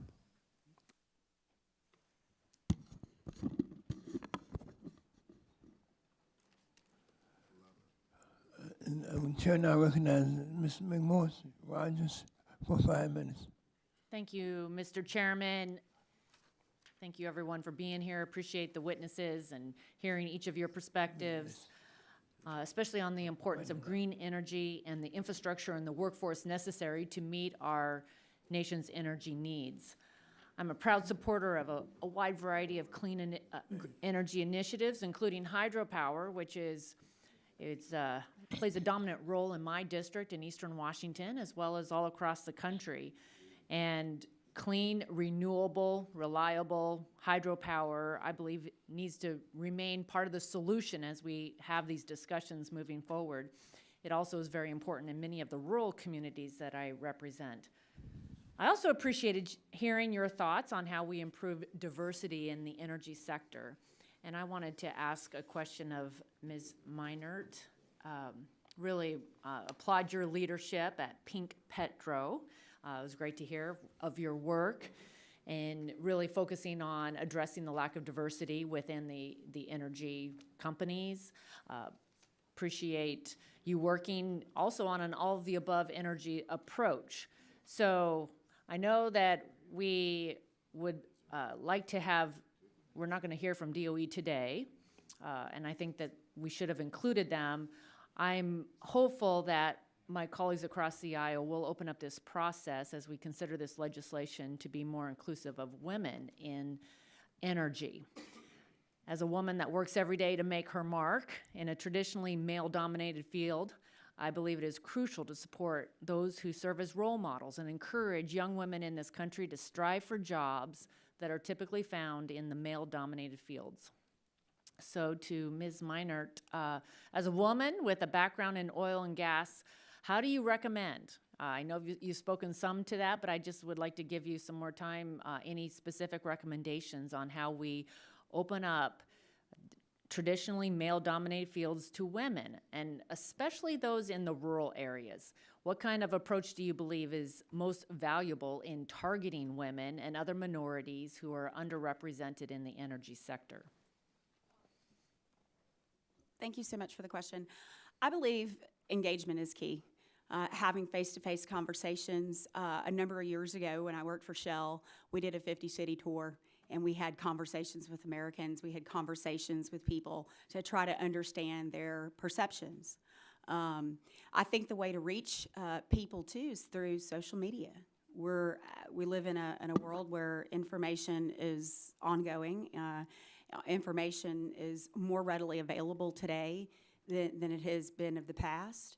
And so I think that it's key that we use digital to reach folks, but also have real honest conversations about these opportunities and make those opportunities available and visible to those communities. You spoke about the importance of role models and mentors and the work that you're doing there. I have 2 young daughters. They're 8 and 5. And part of what I have learned is the importance of reaching our girls younger and introducing them to what's available much younger. I really applaud your work to create this Lean In Energy Mentorship Program, which is really trying to reach women and partner them with the mentors. I would like to just hear you talk a little bit more about how you've gone about recruiting both the mentors and the mentees. How do you go about identifying individuals to serve as mentors and those that wish to be mentees? So thank you for the question. When I launched Pink Petro, what we found was that women wanted access to mentors and mentees, and I decided that because I am a for-profit company, that mentoring was not something that I was going to, commercially monetize, and so we sought to develop a nonprofit organization that all companies could participate in funding. And what we did was we flew to Silicon Valley. I met with a number of technology companies. And through my own experience with Pink Petro, what we learned was that technology can connect. So we've been able to use social media to get the word out. What we've found, interestingly enough, is we have 10% of our community are male mentees. So it's kind of interesting when you use technology to harness the power of diversity, bringing people together, accessibility. It's pretty powerful outcome to be able to bring folks together. So we just launched the platform a few months back, and we're in our first round right now, and I look forward to giving you more results as we progress. That's great. Great to hear. I first of all appreciate that my parents always encouraged me that I could be anything that I wanted to be. But I'm also grateful for the male mentors in my life and believe that we need both. And we need those role models and those that dedicate to that next generation. So thank you all very much. The chair now recognizes Mr. Doyle for 5 minutes. Thank you, Mr. Chairman. I want to thank you and Ranking Member Upton for calling the hearing today. Boy, I tell you, workforce development in Pittsburgh, we have 9,000 jobs open that aren't being filled because we don't have people with the skill sets that are needed to fill those jobs. And I can't tell you how frustrating that is when we see this disconnect between what, the jobs that are out there and the skill sets people need, and we're not making those marriages. I had convened a group of 30 CEOs in my city, and I asked them what kept them awake at night, taxes, government regulation. It was none of those things. It was one CEO pointed at another and said, I'm afraid he's going to steal my employees. That's how desperate the situation gets. But we also realize, we have universities like Carnegie Mellon and University of Pittsburgh that have these great programs in technology, but you got to get to these kids in grade school. That's what I think, especially in the underrepresented communities. Young people don't understand what a career in STEM looks like because maybe nobody in their neighborhood or in their house is in that field. So how do we expose young people, especially in underrepresented communities, to STEM, and what can we be doing? And maybe I'll start with you, Ms. Parmigiori. What can businesses like yours do to partner with early education centers to start to introduce these kinds of programs at the grade school level so that as children go through the process, because a lot of STEM, starts with very simple things at an early age, but it keeps building upon it, and it puts more people into that track where they can be trainable. So what can business, because that's what I said to the CEOs. I said, this is the problem. What are you doing about it? How are you reaching out into these communities and getting them? So I'm just curious, you've got a very progressive company that's done a lot of these things, and I'm curious to hear what business can do to expand those kind of programs. Yeah, I think we absolutely have a responsibility here. We've done a lot of research on why women and people of color aren't in the STEM fields. I call it the 3 A's: awareness, access to educational opportunities, and what I call attitude, which is really about, do I see myself in that industry? Do I feel like I have the confidence to make a step into that kind of an industry? And those are the 3 things that tend to develop, that we see that you have to cut through. And I absolutely agree. It starts very young. One of the things that we've studied is the fact that summertime is so critical for young people, that kids who get experiential learning and opportunities and spend their summers being stimulated do so much better than kids who don't have those opportunities. One of the reasons why we started some of the summer programs that I referred to, the Icebox Derby, it's for girls a little bit older. We start in middle school into high school, but to bring these kids in the summer and give them an experiential learning, that access to experiential learning, awareness that there's these jobs out there, and then finally the confidence. They meet with other professionals who they can relate to and work with them. So we're doing that at the high school level, middle school level. We have educational programs that get out into the elementary schools. We work to help develop curriculum that we then train teachers and provide to elementary and middle schools. So we are looking to encourage, raise awareness, provide educational opportunities for younger and younger people. And I completely agree. You've got to get to them early, and the summertime becomes critically important. So we do, we work on programs that keep these kids engaged over the summer. Yeah, and I think they need to see what a career in these fields look like. I remember the first time I went into Google in Pittsburgh, and they have a large presence in our city. And the first thing I noticed when I walked in there, they had a pool table and a pinball machine, and they ate for free. And I was thinking, this is a cool place to work. And so what do you have to know to work at a place like this? I'll tell you, if grade schools were taking kids through companies like that, a lot of kids would be saying, what do I've got to do to work at a company like this? And I do. I think that's so important that we start to reach down at the lower grade levels and make these matches. And it also seems to me that community colleges and other institutions in the area, I think, need to do a better job talking to employers and saying, what are you looking for? A lot of these jobs don't require a graduate degree at Carnegie Mellon. But they do require some specialized training that some people can get in a 2-year program, and then go outside and actually get a job that pays a family-sustaining wage. I see a lot of kids going to college with bachelor's degrees in journalism. I'm just kidding you.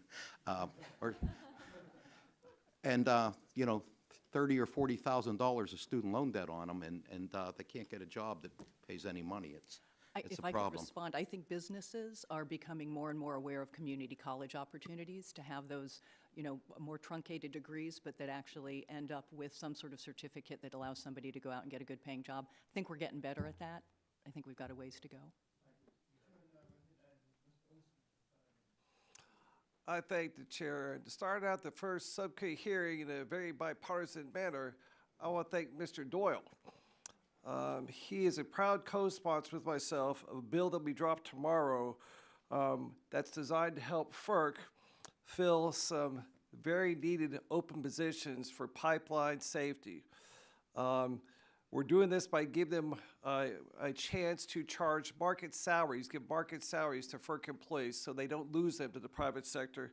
This will be dropped tomorrow, so thank you, Mr. Doyle. Also, congratulations, Chairman, on your ascension to the chairmanship of this committee. Welcome all the witnesses. A special welcome for Mrs. Maynard. You and I have the same bond, Rice University. I know you're here in some tough times. November, LSU, 72 Bill Flores' A&M, 74 and 7 overtimes. January, uncalled mugging that cost the Saints a chance to play the Patriots in the Super Bowl. And now you're here in the prime time for crawfish boils back home. So thank you very much, and thank you, Allie, for joining your mom this morning. She dropped off one more time. This bill is important for me because I represent the most diverse district in America, Texas 22.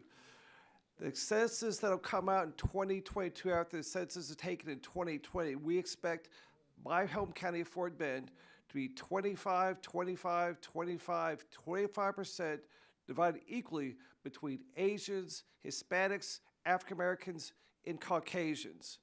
And that's why I want everybody, regardless of creed or religion or race, to have a good, high-paying job in the energy sector.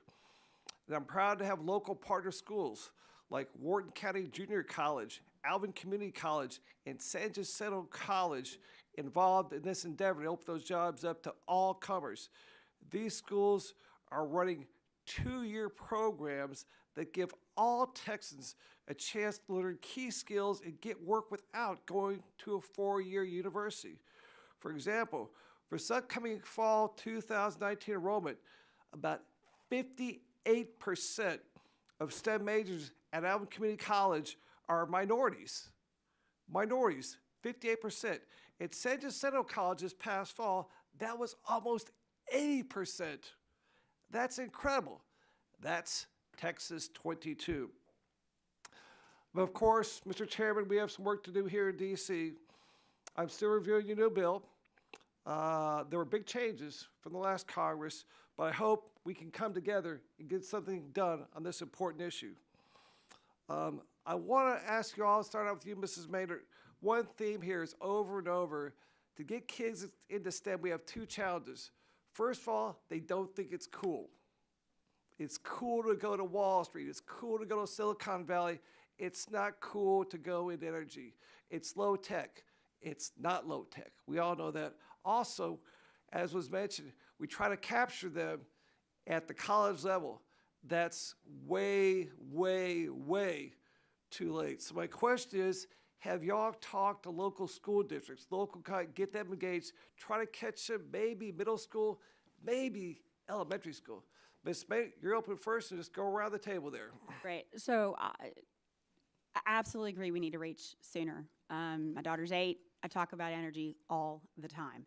I think the 2 DOEs, the Department of Education and the Department of Energy, need to talk together about elementary level education, right? We need to look at what we're teaching, how we're exposing kids. We have great schools in Texas, the Energy High School. We have a number of ISDs that have STEM-focused education. So it's too late, though. It's way too late to reach kids in high school. We have got to get to kids much earlier, and if we think that we're going to be successful at getting them in energy. Mr. Campbell? Yeah, I was just going to add, kids love technology. And once I think the biggest thing is access. And we work with a lot of schools. I do a lot of mentoring with elementary school, middle school students. And once you can do the tie-in to say, this is how your iPad is powered, this is how your PlayStation is powered, they get it. I think the biggest thing is showing up. And to your second part, we have to make it cool.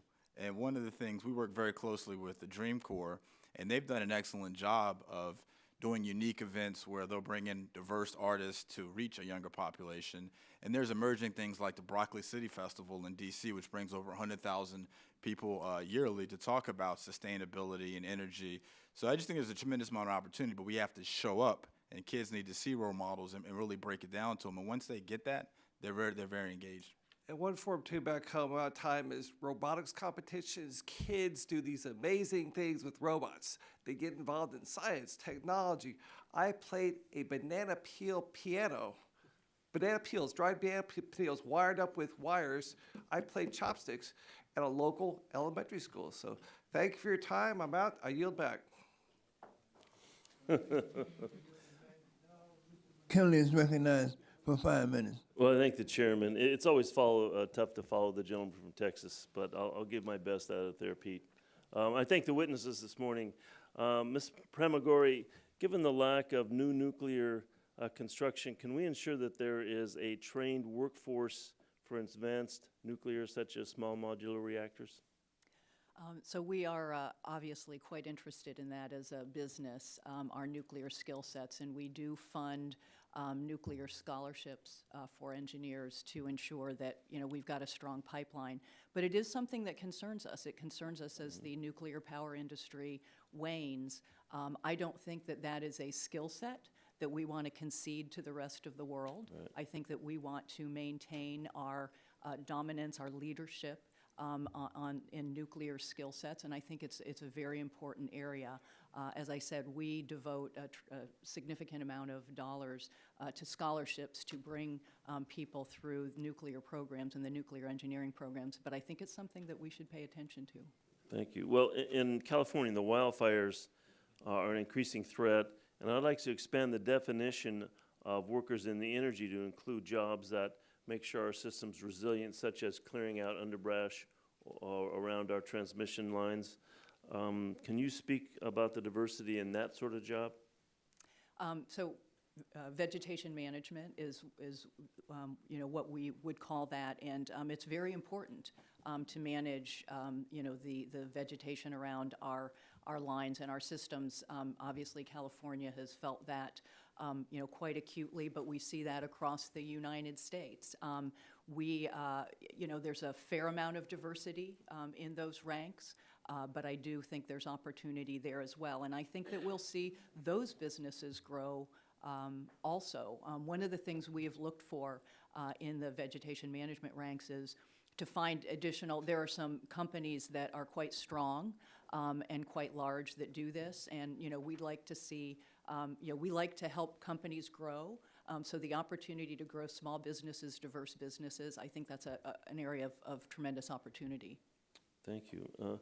Ms. Trung, do you have any data on the number of jobs per unit of energy produced in the renewable or clean energy fields versus the fossil fuels?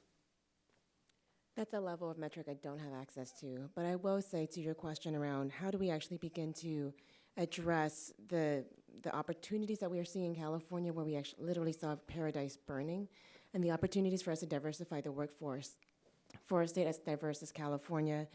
I think what we need to begin thinking about is really how do we create the supply and demand that we need in order for this to happen.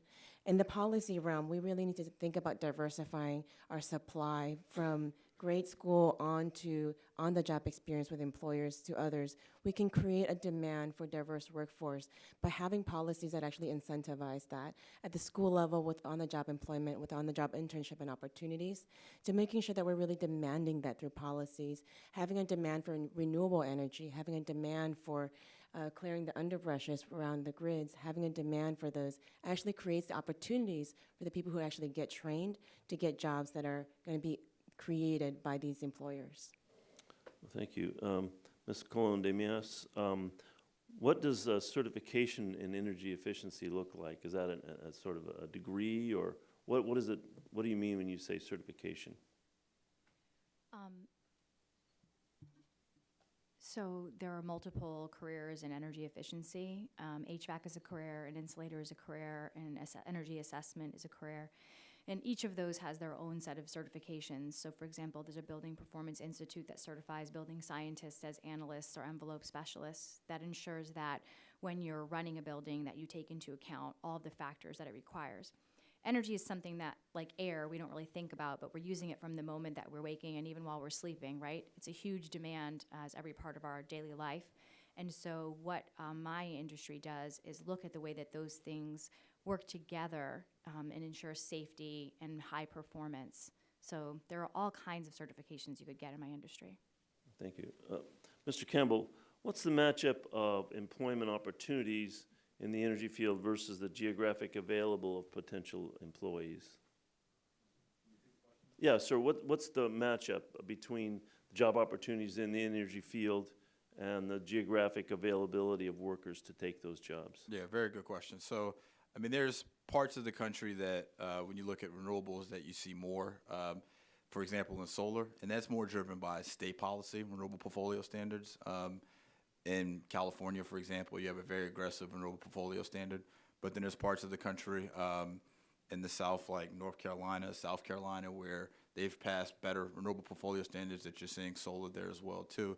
But if you just take a step back and look at energy jobs in general, you've got generation, which is all across the country, whether it's natural gas, solar, wind, geothermal, biomass. We have resources all throughout the country.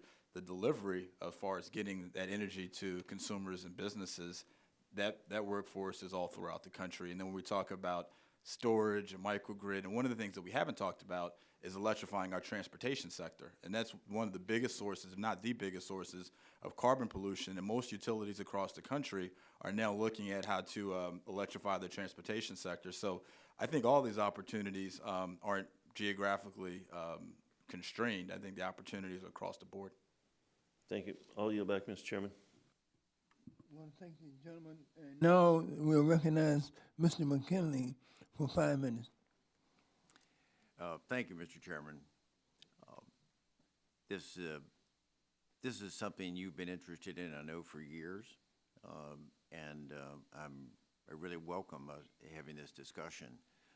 If no other reason, it helps to underscore the diversity or the differences we have between urban and rural settings, because this panel primarily is all from urban centers.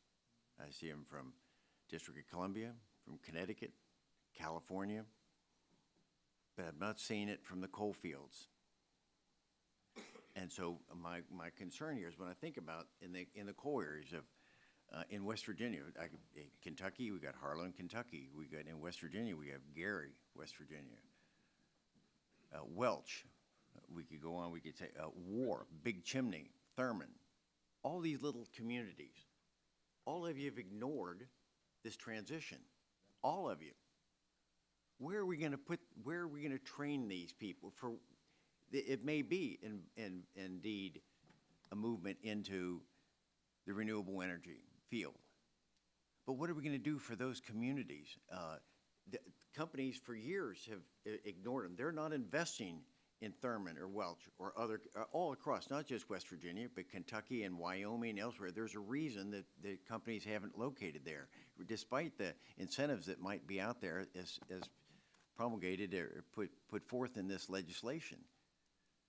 So I was hoping that we would hear how we help those communities, because I know the chairman and I have talked about that. How do we reach out to those people to help them make this transition?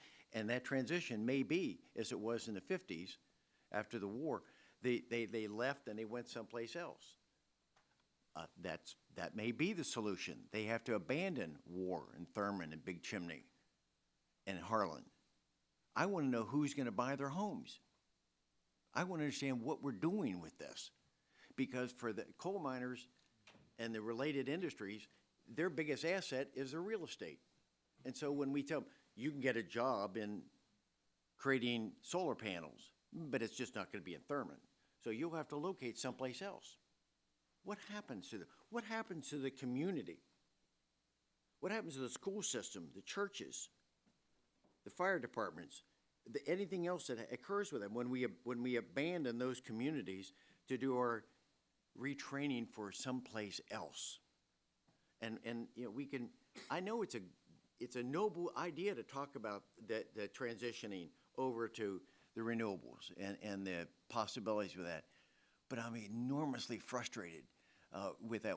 I don't understand why we're not helping the transition using the resources and assets that we have to be able to make a better transition from fossil fuels to that later on by doing innovation.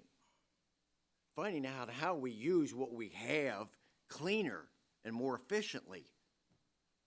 But that's not the program. That's not what I'm hearing coming up in this discussion.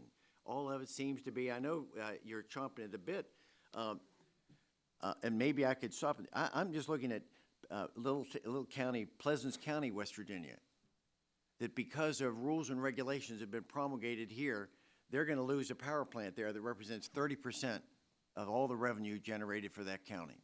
30%. What are they going to do for their education system? It's just going to collapse. Or you can go out to Arizona to the Navajo and the Hopi tribe, where they have a generating plant out there that's being threatened. And we're saying they can be trained, that's fine. But if what they're doing right now is 30% for the Navajo tribe comes from that power plant. 85% for the operation of the Hopi tribe. Folks, let's be realistic about it. These people like being in their communities. They like being there. That's why they're there. What are we doing to train them there? What jobs are going to go there for them? Or are we making it, by this legislation, are we saying you have to leave your town? I've run out of time on a thing, but Ms. Maynard, do you have some thoughts? I have a thought, and I think the thought is, this is the group that needs to think about that. Because we all come from a different place. We all come from different parts of the sector. The oil and gas industry is a boom bust, okay? I see this all the time. We rush into an area, right, and when prices collapse, we leave. And so I think it's something we need to think about, working together, because over time, we're gonna have these challenges of displaced workers, and we need a way to solve that problem. But I think this is a group to ask of, thinking about what that might look like. You see, how do we train them so that they can work in Thurman or War or Big Chimney, not abandon their towns to go someplace else? That's what I've not heard, and I hope somehow as this legislation matures over the next year or so, that we'll have more of an opportunity to talk about how we take care of the folks that are living in those towns, not about the future. I would like the opportunity. You want to answer? Yeah, I would love the opportunity to respond. I haven't had much opportunity to say anything, and I am a minority, and I am a female, and I'm a business owner, and I train people in workforce is what I do. And the intention of this bill, to my understanding, having read it and the summary, is that we would be looking to train people in their communities. So Connecticut actually isn't an urban center. It's quite suburban. And we do serve the entire state of Connecticut. But I'm not the only state that does that. These jobs that we're talking about, creating training for, they exist already. And those people who work in Pennsylvania or West Virginia absolutely could participate in working in this industry and make really good earning wages. And so the intention of this would be to engage people, one, at a younger age in the public school system and introduce them to science-based concepts to prepare them for the jobs. And two, the people who are displaced workers, it's to train them to take the positions that are available right now today, to be part of that community and work and engage in active. Ms. Collins, I'm sorry, I've run out of time on a thing. They're already making good wage. They're making $80,000 a year, but because of the regulations and things we're imposing on them in Washington, they're losing their jobs. That's why the decline in the fossil fuel industry across this country. We're taking those wages away, and we're going to replace them with something that is a hope that something will happen for them. So I yield back. Mack is recognized for 5 minutes. Lois Mack, I'm sorry. That's okay. Thank you, Mr. Chair. I'm going to have to look around my colleague, Ms. Berrigan, here, because I want to direct my first question, at least to Mr. Simpson, but thank you, Nanette. But before I get to that, I like to brag about Iowa and how well we're doing when it comes to wind energy. We're at 40% of almost 40% of our electricity generated by wind. We've got 66 or so solar companies, over 800 jobs. We're doing a pretty darn good job in the state of Iowa when it comes to renewable energy, and we do take an all the above approach too. We have a nuclear plant, coal-fired plants, a new hydroelectric plant is going into my district as we speak too. But these are great jobs that get created by all these different approaches, to our energy portfolio. But especially in that renewable field, we're very proud of the thousands of jobs in wind energy and solar and what have you, as I mentioned. Workforce development is a big issue. We started up in Northwest Iowa in 2004 at Iowa Lakes Community College. They have a wind energy program up there, and other community colleges throughout the state have adopted that program as well. Kirkwood and Cedar Rapids has a big wind turbine on its campus, and so they do train folks there. But I want to go to Mr. Simpson to begin with. Thank you for your service, first of all, in the Marine Corps.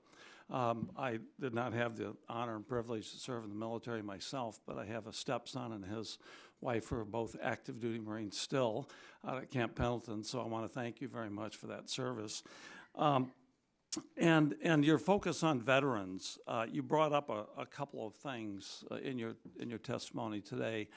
You mentioned a veterans apprenticeship program. Can you elaborate on that a little bit, what that is exactly? Yes, sir. So there are a couple. So the military has several occupations that are recognized already by the Department of Labor through the U.S. Military Apprenticeship Program, where your job you do in the military gains credited hours toward an apprenticeship. As should be the case. So that is one of the things that already exists. And as industries, we have the ability to implement VA and Department of Labor approved apprenticeship programs to train our new workforce as they come on board. Right. So that's what Pike has done, is it established a training program approved through Department of Labor and the Veterans Administration. And you mentioned one of the roadblocks that you face is that when you go to these different bases, each one has sort of its own rules and regulations as to how you can gain access. Is that correct? That is correct, sir. As I mentioned in my testimony, as simple as North Carolina, Fort Bragg has one set of rules. Seymour Johnson Air Force Base has another. Right. Camp Lejeune Marine Corps Base has a different set of rules. And then Marine Corps Air Station Cherry Point, 50 miles down the road that falls under the same command, has different rules. Yeah, I was on Armed Services for 8 years. I understand your concern about the different rules.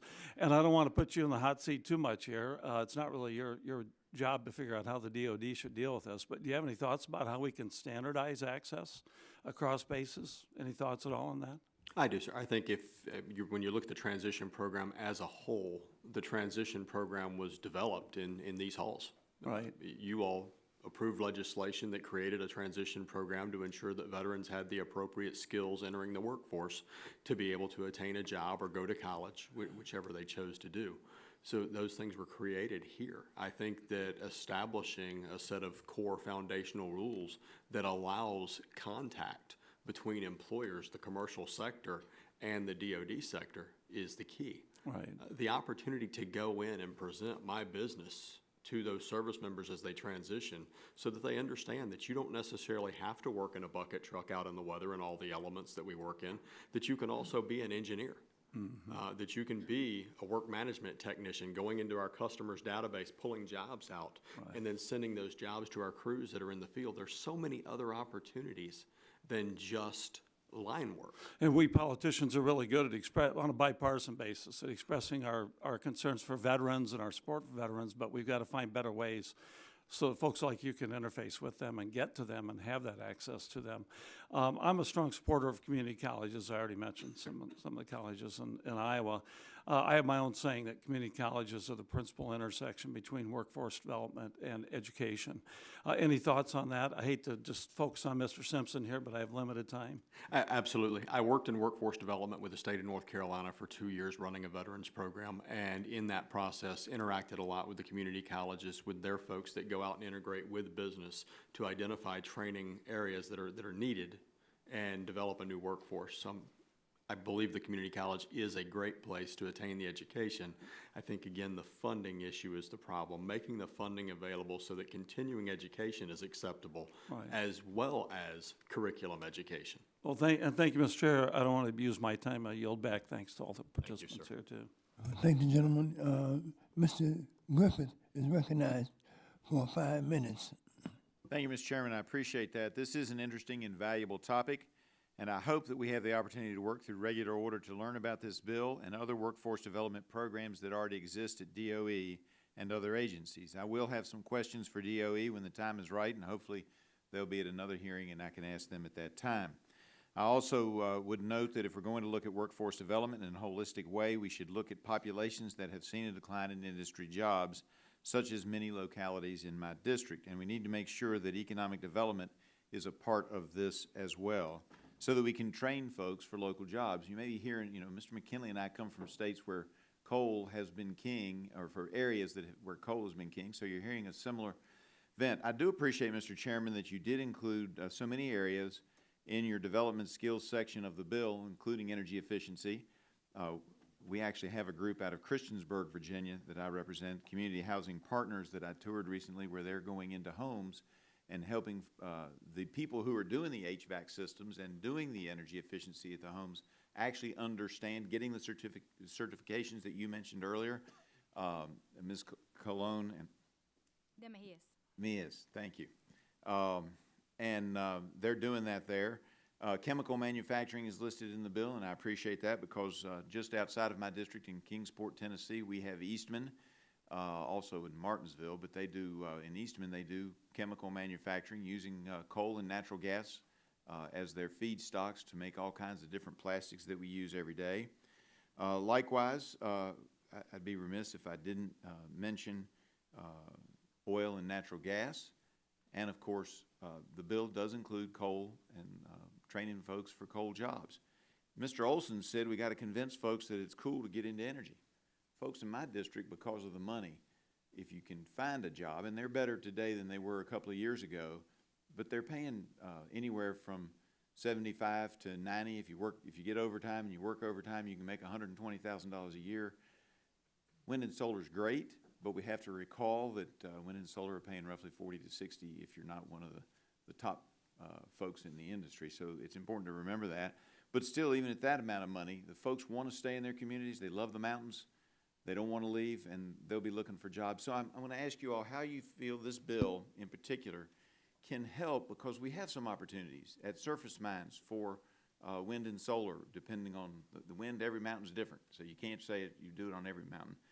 But wind and solar. And then we got some bills passed last year, and I think most people are supportive in a bipartisan fashion for doing closed-loop pump storage inside abandoned mines. They already have the electricity. They already have the vertical built into a lot of the mines, and you could use the mines to use water that's already, you don't have to look for critters. It's already water that you're bringing in from the outside. And so that's an opportunity. But how do you think this bill might help that? And I'll open it up to whoever wants to answer. Mr. Campbell, you seem rather interested, but I may have gone off topic for you. I'm happy to start. I agree with both you and Congressman McKinley that rural areas have been overlooked, but I think we also have to have better public-private partnerships, and that also includes stronger policy. Some of the reasons in places and states that you don't see as much solar and wind is at the state level not being What in this bill do you think would help my region get some of those things? Sure. One of the things I think directly is not just segmenting to solar or wind or picking winners in technology, training people to understand energy. What's an energy job? When you look at utility companies, they have an aging workforce.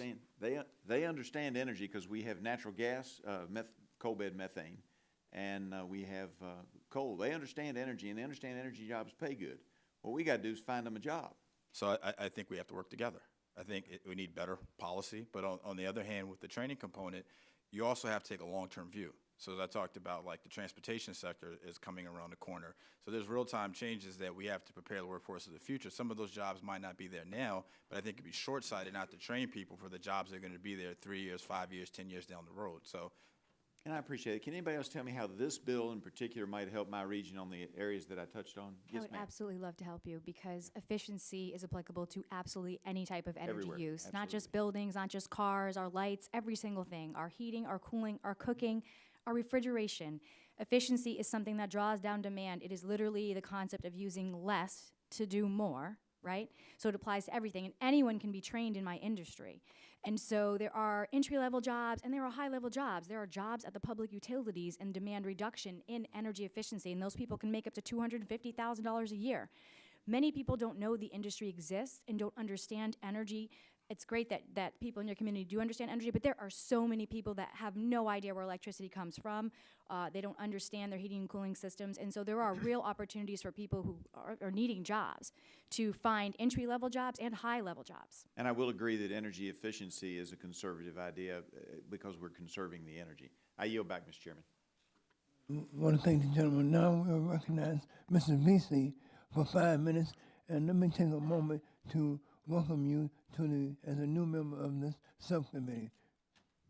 Thank you, Mr. Chairman. I appreciate the welcome. And just want to, again, thank the chairman, the committee, and the witnesses today, and really glad that we're here discussing this bill today. I think it's very timely. Last Congress, myself and Congressman Brendan Boyle of Pennsylvania, we founded the Blue Collar Caucus, and there are several members of ENC that are members of the Blue Collar Caucus. And one of the goals that we have is to bring attention and solutions to the dwindling career opportunities that we see in some spheres of manufacturing and the building trades, and see how we can increase those. And I clearly think that there is an opportunity to leverage our need to transition to a more sustainable energy mix and to rethinking what a blue-collar job is. We know that a green-collar economy is here in many aspects today, and that's going to continue to grow. And we've heard from witnesses today that it's not the lack of jobs, that there are already green-collar jobs here. We see some of those in the Dallas-Fort Worth area. One of those companies, Encore, is one of our electric utilities in Dallas-Fort Worth, and the largest utility in Texas. And right now, they're preparing for the challenge of forming a new electric fleet of vehicles. These are large EVs, Class 6 or 8 trucks that are going to be used for delivery that would operate during the day and return to a central depot to charge at night. This overnight time capitalizes on the cheap and clean wind energy that we have in Texas. A lot of people think of Texas as a oil and gas state, and indeed we are, particularly in the Permian Basin, but we are also one of the leaders on wind. Our wind story in Texas is absolutely and unbelievably incredible. And we have the space, obviously, to be able to achieve a lot of that. But a lot of these vehicles are going to be charged at night, which is when the wind is more likely to be utilized into the grid. The challenge, which is really the opportunity of our time, is ensuring that we have a diverse and trained workforce that's ready to work in these jobs. And again, I'm going to remind everybody that a lot of these jobs are already on the horizon. And my question to the panel is that you've all been at the forefront of efforts to reduce the gap in training and representation of minority groups in the clean energy workforce. I want to know what kind of impact could funding and programs in a bill like Representative Rush make in ensuring a diverse workforce in our growing green economy.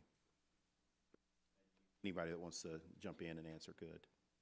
Investing in education for underrepresented populations or all people of America opens the doors to opportunity for employment.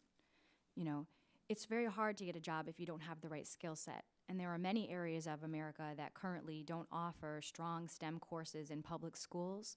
And there are areas in the community colleges where there are not programs for green jobs.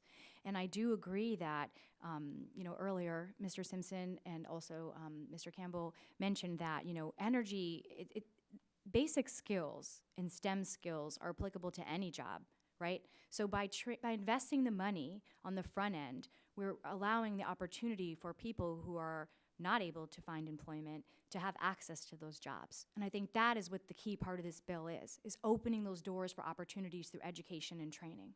Yeah. And I want to also remind everybody as well, and something that I don't know, I had to leave momentarily, and it may have been touched on, but we were in Seattle. Several members of the Congressional Black Caucus were in Seattle a couple of years ago.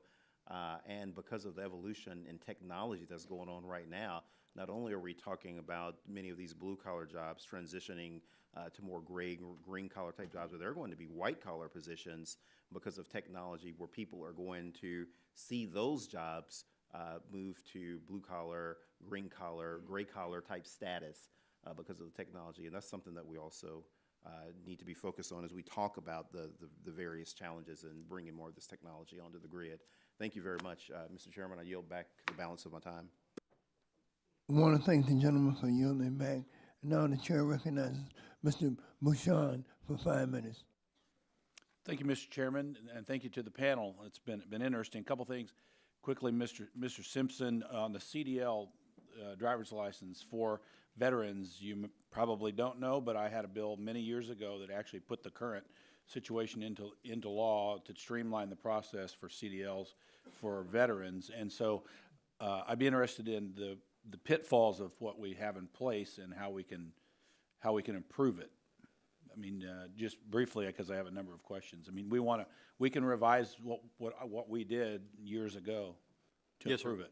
Thank you for the question. I think that really, if we look at it, it's the timeline that's been established, the 12 months in order to get certified. If you miss that 12-month window, then your license, basically you start over from scratch as if you've never driven a truck before. So that's the biggest That's huge. the biggest deal. And then the MOSs, having specific MOSs associated. The Federal Motor Carrier Safety Administration form doesn't indicate MOSs, but when you get to the state level, in a lot of states, they've indicated specific MOSs.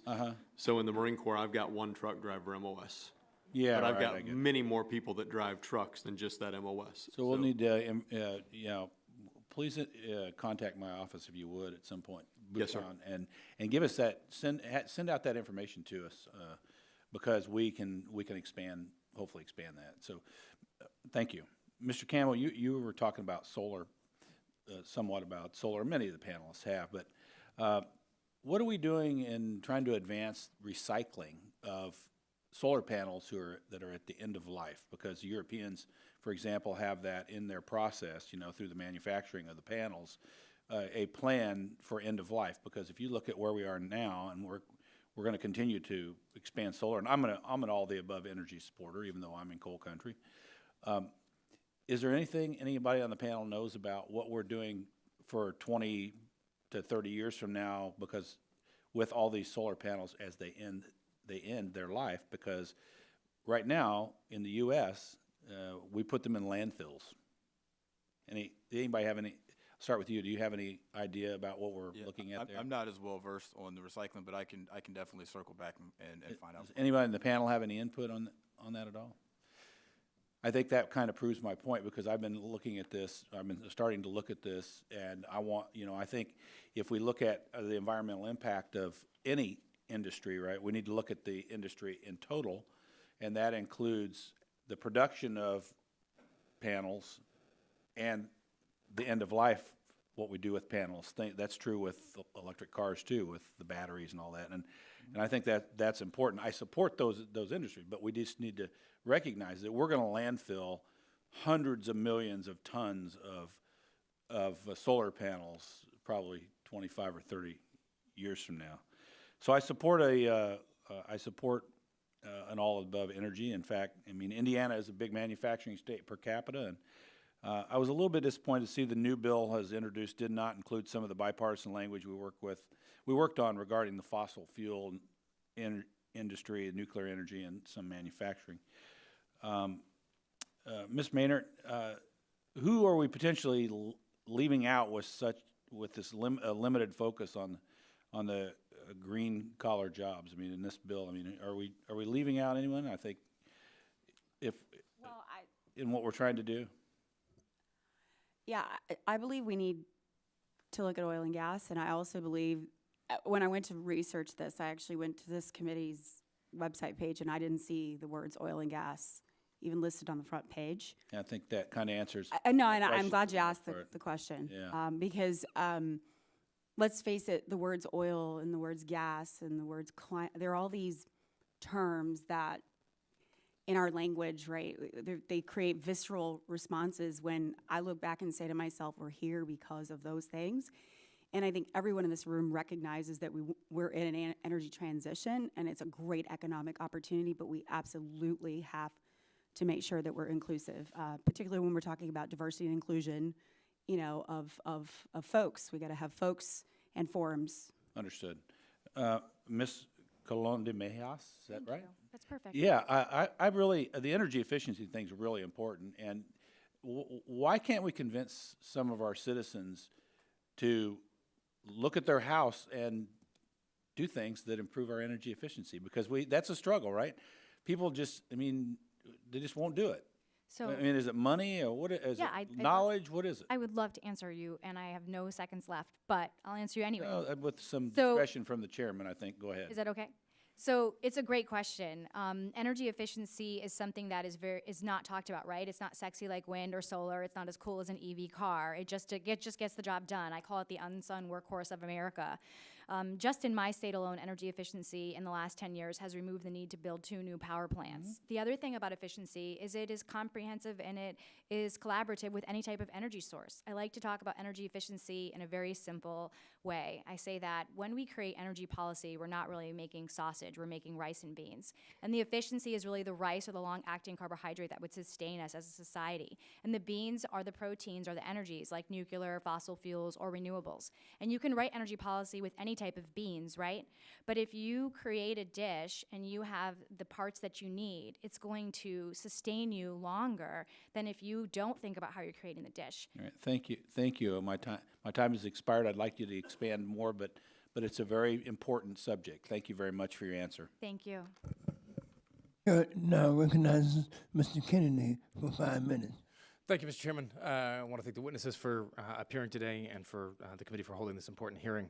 I want to thank you also as well for your perspectives and for your leading efforts to develop, promote, and employ a diverse labor force in our growing green economy. I am particularly interested in the development of offshore wind resources. We know offshore wind holds an immense opportunity for abundant renewable energy, and that offshore projects are in the development pipeline. Some report that ISO New England has around 10 gigawatts of offshore wind project development in the interconnection queue. And the lease results from December shows significant interest and potential, particularly off the south coast of Massachusetts, an area that I represent. Locally, there's already an active economic mobilization from businesses to education institutions to civic organizations to ensure that our region is poised to capitalize on that potential. Folks, it is hard to overestimate how promising this is for cities like Fall River and New Bedford, Massachusetts, and for communities like them around the country that have too often been afterthoughts in our modern economy and deserve to have a central seat at the table in as these new industries emerge. But domestic offshore U.S. wind development is in its infancy, and as a result, we don't have the robust offshore wind workforce that is needed. I know this is a challenge that we have to tackle locally, and we have tried to tackle locally, and I have a few questions on that piece specifically. So first, this bill seeks to address the critical need for a diverse labor force. And I want to focus on that for a second. Ms. Truong, is that right? Close? Thank you, forgive me. How do we ensure that our workforce training and development efforts in this emerging sector are inclusive and intentionally targeted populations that most need and most stand to gain from access to these new good-paying jobs? Well, that's a very good question. And first, I think what we want to start with is how far away are we from developing the offshore wind? We want to time the development and the training of the workforce with the demand of the employers that's going to be upcoming, right? And so once we understand that, how do we make sure then we are reaching out to where the diverse workforce will be? Whether it's in schools, whether it's in middle schools or high schools, how to begin to provide the on-the-job training, the internships, the apprenticeships necessary as the employers, the offshore wind projects are being developed at the same time. We want to make sure that we actually match the demand with the supply itself. We don't want to train young people, especially in diverse communities, for jobs that won't exist, especially if they're going to be sacrificing other opportunities, the opportunity cost that will entail. At the same time, we don't want them to miss the opportunities that will be presented in itself with the offshore wind projects. So I think matching the supply and the demand of the employers and the employees would be really important there. And building off that a moment, ma'am, targeting amongst the groups that you indicated, minorities, women, lower income communities, and other populations currently underrepresented in the energy sector, how do we ensure that they have access to the training and employment in that offshore, as we try to bring offshore wind to market? Education and outreach, making sure that we're going to where the people are, making sure that we're engaging the community-based organizations, the workforce investment boards in the local communities, making sure that we're connecting the investment in the pipelines that the potential employees will be to the jobs, to the job market. And when you say we, I'm sorry, when we say we, you mean through the design of that legislation and the implementation thereof? Absolutely. Okay. Yes. And forgive me, Ms. Pramagiori? Close, forgive me. From the utility and resource planning perspective, and Mr. Campbell from the project financier and development perspective, how do we simply put, make these jobs a reality? Ma'am. Thank you. So we're actually thinking about that right now. We have a utility in New Jersey, and there is some discussion in that state of offshore wind, and that's not our job to build the turbines. We're a utility transmission and distribution, but we're thinking through what it takes to take transmission out to those assets and what that looks like from an economic standpoint, what that looks like from a job skill set standpoint. So I think the industry is thinking about this. I think those projects are becoming real. We have the skill sets in the utility, or can build them. They're, for us, the traditional transmission technician skill set and transmission engineering skill set. We just, I think to the point that Ms. Strong was making, to continue that pipeline, make these projects and great opportunities accessible create awareness around them, and just, ensure that we're supporting that pipeline. Thank you. Mr. Campbell, briefly. Apologies. Currently, we don't have the capabilities in wind. We have access to capital as, that market matures a little bit. I think via partnerships and or acquisition would be an area that we could look at, but right now we're not currently operating in wind. And what can we do to help in 4 seconds? Provide opportunities, and the partnerships will come. And I know we talked a lot about job creation, but also small businesses are backbones of our country. And I think part of, once you train and learn energy, it's an opportunity like what I did to be able to create your own companies as well, too. Thank you, sir. Yield back. The chair now recognizes Mr. Johnson for 5 minutes. Thank you, Mr. Chairman, and I want to thank our panel for being with us today. The world has changed, I think, because I spent 27 years in the Air Force, joined in 73 and retired in 99. And I can remember the day when employers were clamoring to get military folks to come and work for them. It was a big deal at every base that I was stationed at over that nearly 27 years. Employers would offer you a part-time job, whether it was in technology or food service or manufacturing, you name it. How we got into this situation where we are no longer able to tap into that huge talent pool with veterans, with military folks that are exiting their active service is beyond me, and I think Congress should be doing everything that we can do to make it easier for those veterans to utilize resources and to get into the job market. I really wish that we were hearing from the Department of Energy also today, because I know that Secretary Perry has really worked hard to expand veterans programs and increase the communication and collaboration between the VA and the Department of Energy, and that's an issue that I've worked on myself with him. So as Mr. Simpson, as you alluded to in your written testimony, there are already many federal programs for veterans. DOE also works with partners on training and certification programs to assist veterans and active duty service members on their transition into civilian jobs. Do you support this idea of a clearinghouse to consolidate these resources and make them easier to use? I think, sir, if you look at it, for us, we support anything that develops a better workforce for our industry.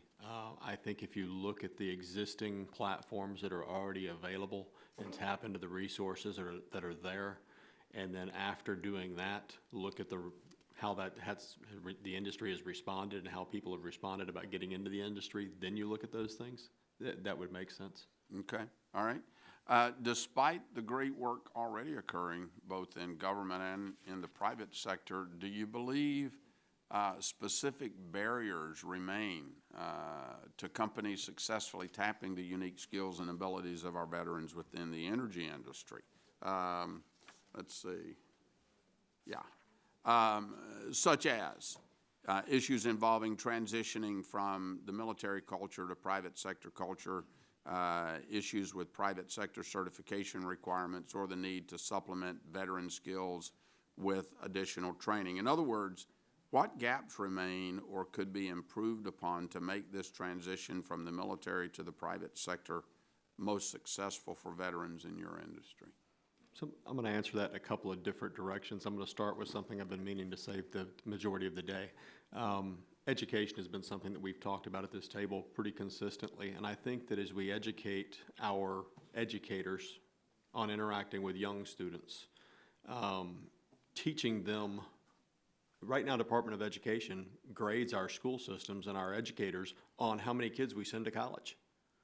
As long as we're evaluating the performance of a counselor on how many kids he sends to college and how many kids get into top-tier schools, we're taking people away from the other workforce that may have entered that workforce. Yeah. So educating people about all of the jobs that are available and all of the careers that are available, that would trickle in to the military side.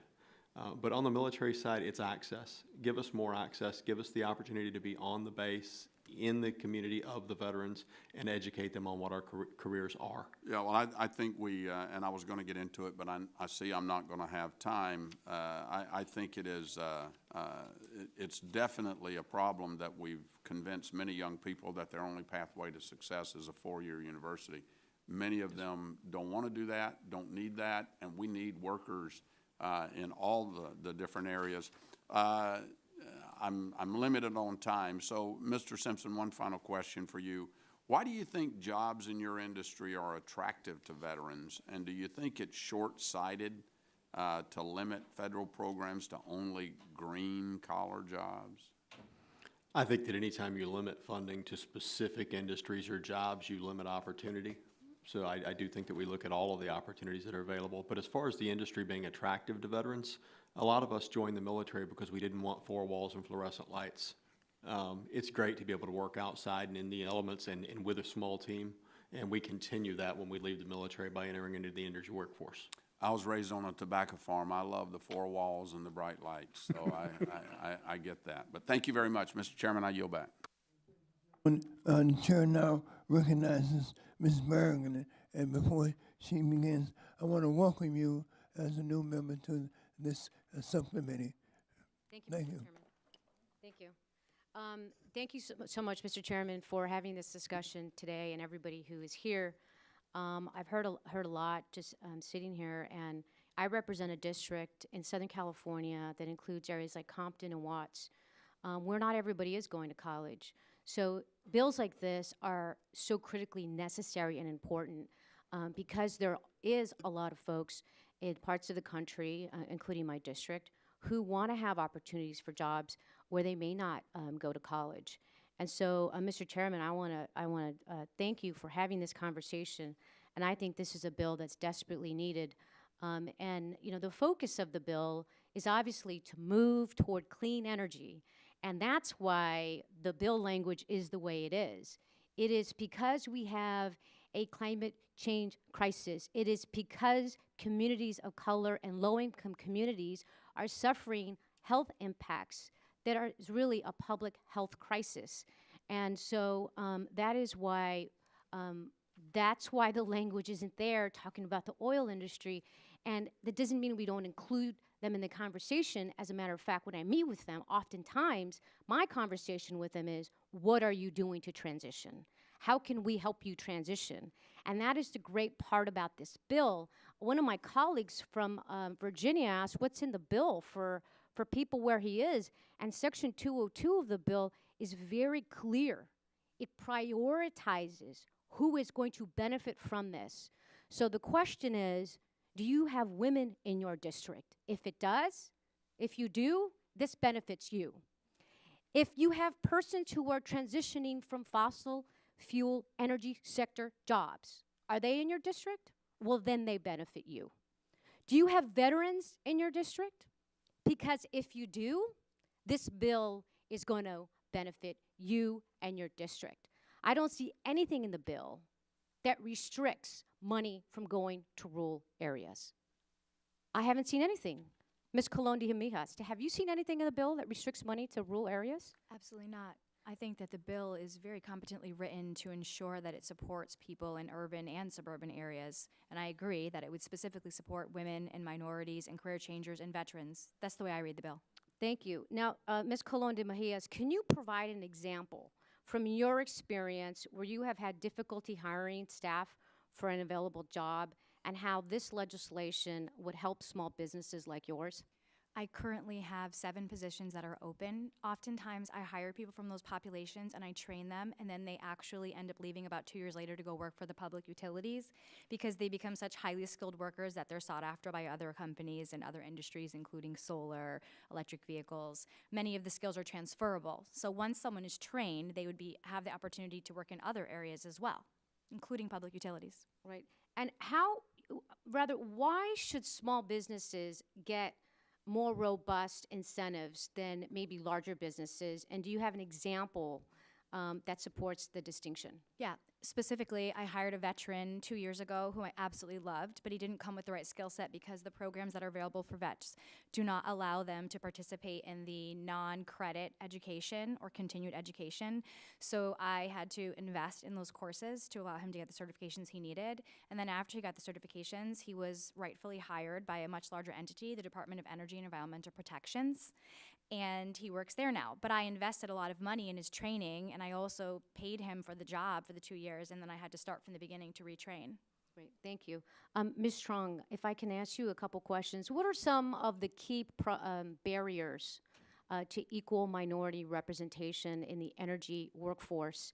And to follow up, what types of obstacles have you come across, and how can smart federal policy help address those challenges? Your mic. Your mic.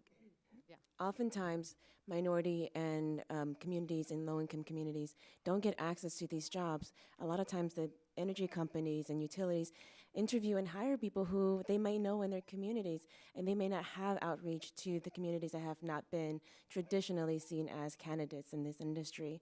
And so outreach and education, both from the employer side to the communities that otherwise are not included in the conversation, but also investing in the communities that that's seen a traditional disinvestment in education and training programs, and making sure that they're connected now to the new industry that is growing and booming.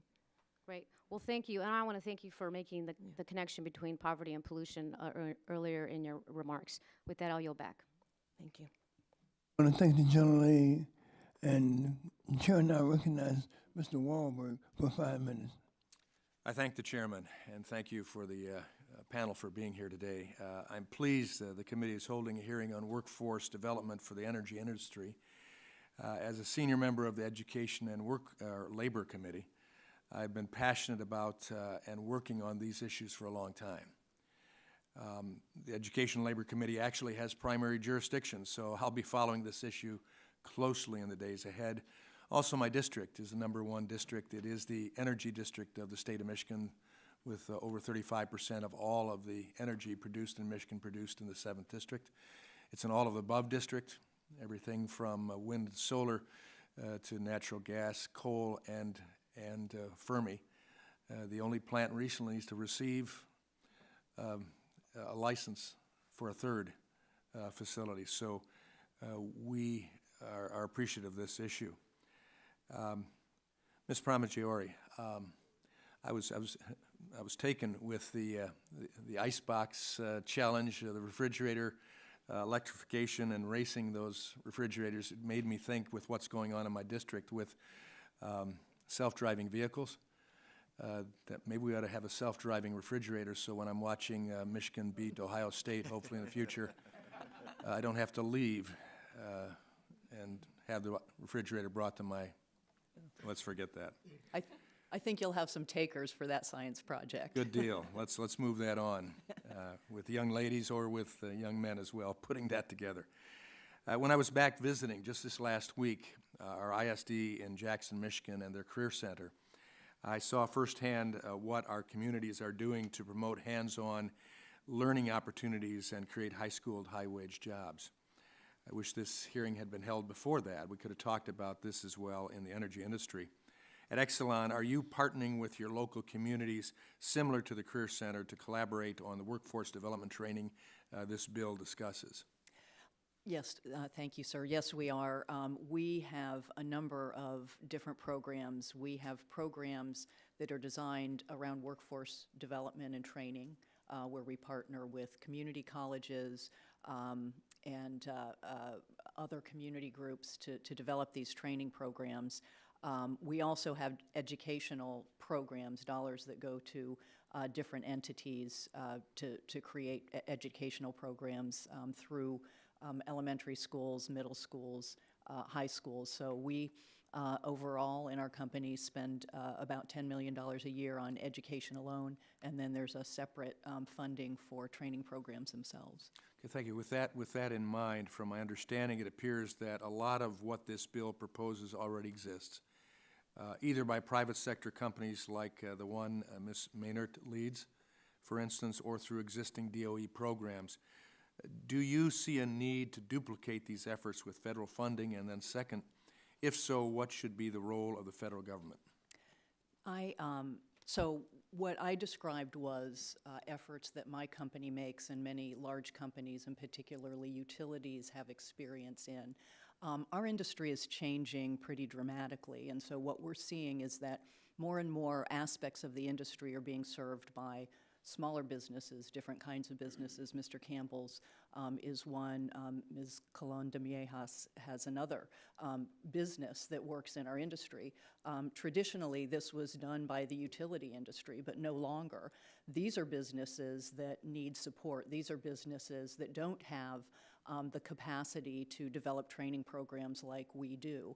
And yet, I think they have a tremendous impact on communities, particularly smaller communities. A small business in a particular neighborhood or community can have an enormous impact, economic impact on that community if you can get them up and running. And so I think that as our industry becomes more fragmented, segmented, and there's more actors and players of different sizes and capacity and capabilities, that this is very important to ensure that those businesses can develop and find workforce and add value.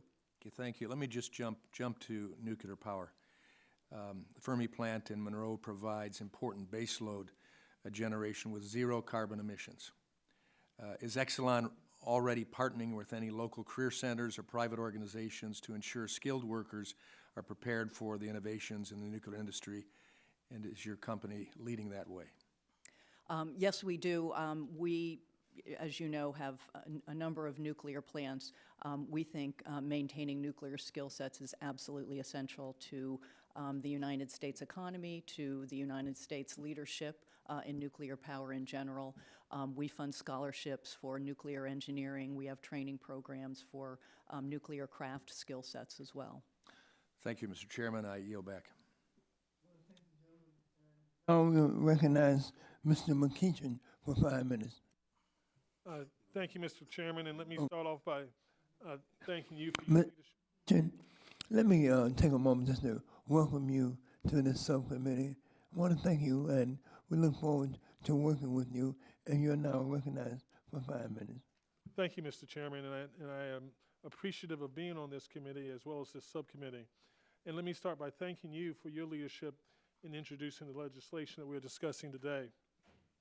In my judgment, nothing is more important than speeding our transition to a sustainable green-collar economy. As we make that change, we can and must work to ensure that the benefits are widely and fairly shared. We need to ensure that the most direct benefits of our transition, cleaner air, cleaner water, better health, accrue to all Americans. But we also need to ensure that the opportunities in the form of new jobs, community development, and economic growth are broadly shared. And I'll just also say to my good friend of 30 years from Southwest Virginia that I feel you. You and I have worked together for many, many years, and I look forward to that continued relationship and partnership. And would suggest to you that whether it's Petersburg or Southwest Virginia, we're all in the same boat when it comes to trying to get investments in this new collar, this new green collar economy into our districts. Commendably, this bill keeps both of those goals in sight, and I look forward to working with everyone here to ensure that we make the most of this strong foundation and ultimately pass a bill that reflects both the scale of the needs we face and the urgency of the moral imperative to help our most vulnerable friends and neighbors. And Mr. Chairman, along with the work that you've been doing, I discovered an article talking about investment in low-income neighborhoods. Of course, your bill addresses that. But it also seeks to prevent gentrification, which is a thing that I think we need to keep our eye on, because as we improve these low-income neighborhoods, we want the people who have been there all their lives to be able to stay there and to afford to stay there. And that's being handled in certain parts of this country through something called green job zones. And so I would submit this article, if there's no objection, as part of the record.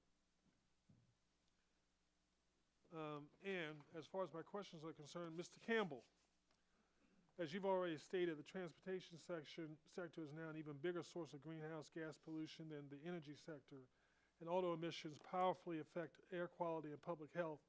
Can you speak to how we continue to green our transportation system, for instance, by helping facilitate greater use of electric vehicles, and how does this bill help or could it help advance that work? Yeah, great question. So I'll start first. Again, I go back to collaboration. So utilities around the country are now seeing the benefits of building out the electric vehicle infrastructure that our country desperately needs. I was on a panel recently that Pepco hosted with some of the ride-sharing companies like Uber and Lyft and even FedEx. They all want to swap their vehicles to electric vehicles, but they can't do so until the infrastructure is put in place. So we need smart policy that will allow for that infrastructure to put it in place. Now, what do the jobs look like and how does this bill directly correlate to that? You're going to need electricians to install the EV charging stations. Once that infrastructure is put in place, who's going to service these new cars that are different from the past?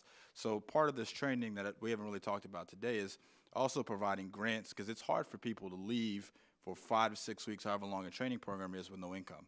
And having some level of a grant or subsidy to be able to allow you to go to training is critical. And I commend you all in the way this bill was drafted to be able to provide that support.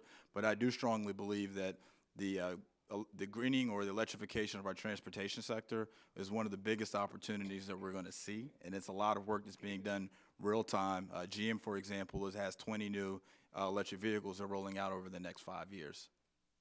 Thank you. Ms. Strong, this bill is designed to help vulnerable communities in large part by helping individual members of those communities. But we need to guard against the danger that in helping certain individuals, we do not simply help them out of their communities, such that their neighbors' lives get better even as their friends and neighbors get left behind. If we do not guard against that possibility, we'll be simply repeating past injustices. We can't do that. So as an example question, how do we ensure that creating clean energy jobs in a given neighborhood does not just lead to that neighborhood being gentrified? What can we do to maximize the extent to which the bill really, truly has its intended effect? I think we can incentivize and prioritize smart development that has transit-oriented development, clean, green jobs that pays good wages, so that even as people are getting into those jobs, they're able to afford the cost of living in their community. And we can prioritize the investments in helping to create sustainable communities that invest in things like public transit, which is actually good for the environment, actually reduce the cost of living, and at the same time improve the ability for people to pay for the cost of living in their community. So reducing the cost of living and improving the quality of life at the same time. I will say that we do run major campaigns across the country on electric vehicles and the transition to transportation. I'm happy to answer questions on that too. Thank you very much, and thank you, Mr. Chairman. I yield back. Ladies and gentlemen, now recognize Mr. Hudson for 5 minutes. Thank you, Mr. Chairman, and as I said in my opening statement, I've been proud to work with you on this issue for many years. So have I, Mr. Hudson, and I look forward to working with you as closely in the future. Great, I appreciate that. And, you know, I'm committed, just as you are, to making sure that we're preparing our workforce, particularly women, veterans, other minority groups, for the future jobs that are going to be out there, making sure that our education systems are in line so that our folks are in place to take advantage of this new economy, but also to help bring this economy about because we have those skills. And so I do want to respond to my dear friend from California when she said that the scope of this ought to be narrowly focused on green jobs only because of the crisis with climate and so forth and so on. And I certainly look forward to these new technologies coming forth, but I would just hate for us to miss out the people in the workforce, the folks coming into the workforce looking for jobs, and we've got industries with jobs looking for people. And I would just hate for us to narrow the scope on this legislation so much that we miss those opportunities in the meantime. So I look forward to working with you on that, Mr. Chairman. And I would start my first question to Mr. Simpson, who I would like to begin again by saying thank you again for your 25 years of service to this country. It's because of men and women like you willing to serve that we get to enjoy the freedoms we have. So I thank you for that. And I'm proud of the work Pike is doing to hire veterans, and I want to commend you for that. It's a great service to our nation to take care of our veterans because of their sacrifice. As many members of this committee know, I represent Fort Bragg, the epicenter of the universe, one of the largest military installations in the world. The Marines laughing because we also have a large Marine base in North Carolina. But I look forward to any opportunity to support our men and women in uniform, both during and after their service. With that in mind, Mr. Simpson, in your testimony you stated that we're seeing growth of about 14% in the industry, resulting in a need for several thousand new employees annually for the foreseeable future, just to keep up with that demand. With the growth y'all are facing and Pike's Hire Veterans initiatives, I think you've touched on this a little bit before, but could you describe some of the barriers you're facing on the front lines to find potential veterans to hire and train them for the workforce? Yes, sir, I can. So, as I've mentioned several times earlier, the access issue is huge. Just being able to get to the veterans and make sure that they understand what the career opportunities are. But when you look at this as a workforce development issue across the board, gaining access and being able to get into the institutions. I've got veterans that tell me I'd really like to do this, but I've got to support my family. So there's that gap that several people have talked about today that is big.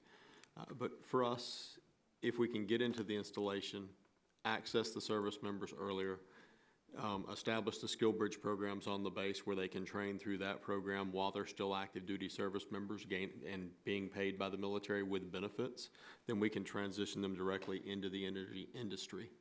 Right now the issue is there aren't enough training programs to do that effectively, and that we don't have access to the veterans to get them into the programs. Gotcha. Now, you mentioned in your testimony the Center for Energy Workforce Development.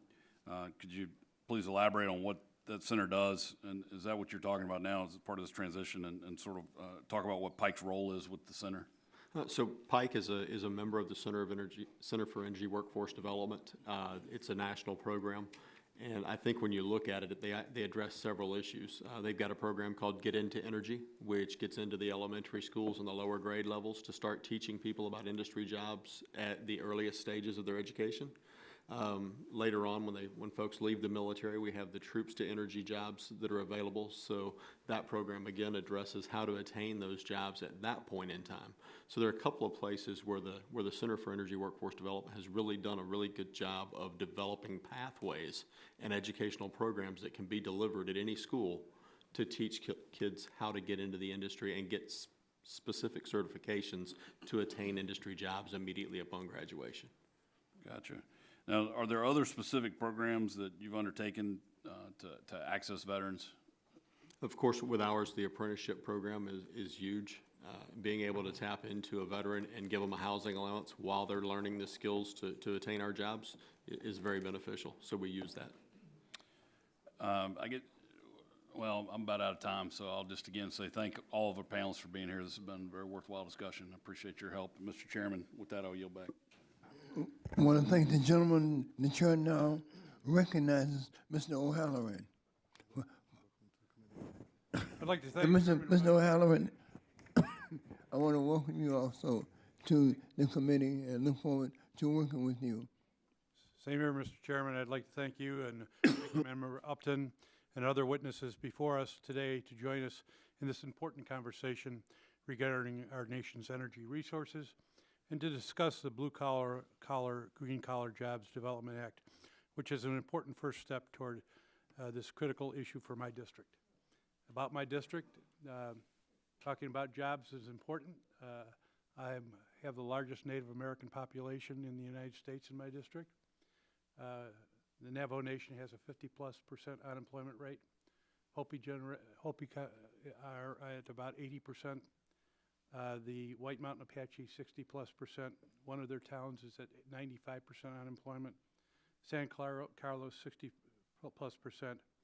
This has a profound impact on rural America also, since our unemployment rate is higher than urban areas.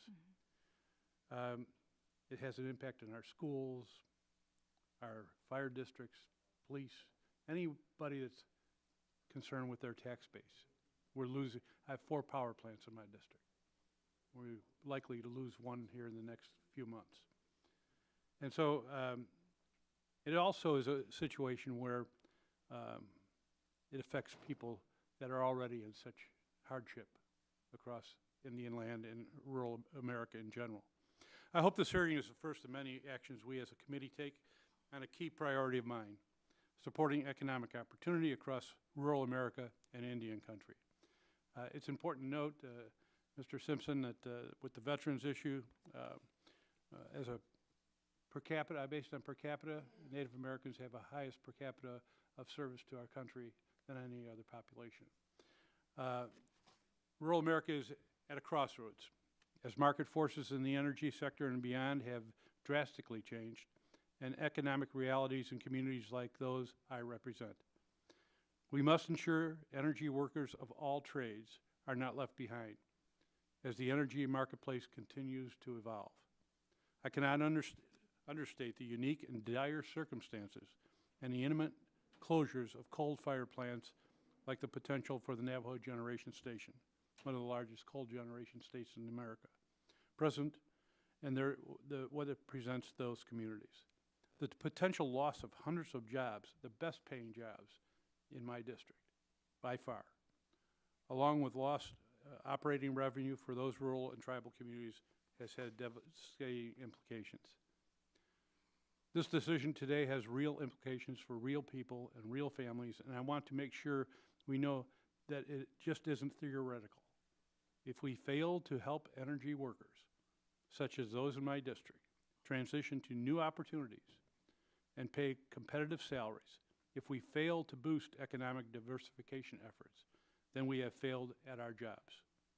Whatever the future holds, and for the energy realities of today, we must act now to make sure workers in rural America and across Indian country have every tool to compete and thrive in the new economy.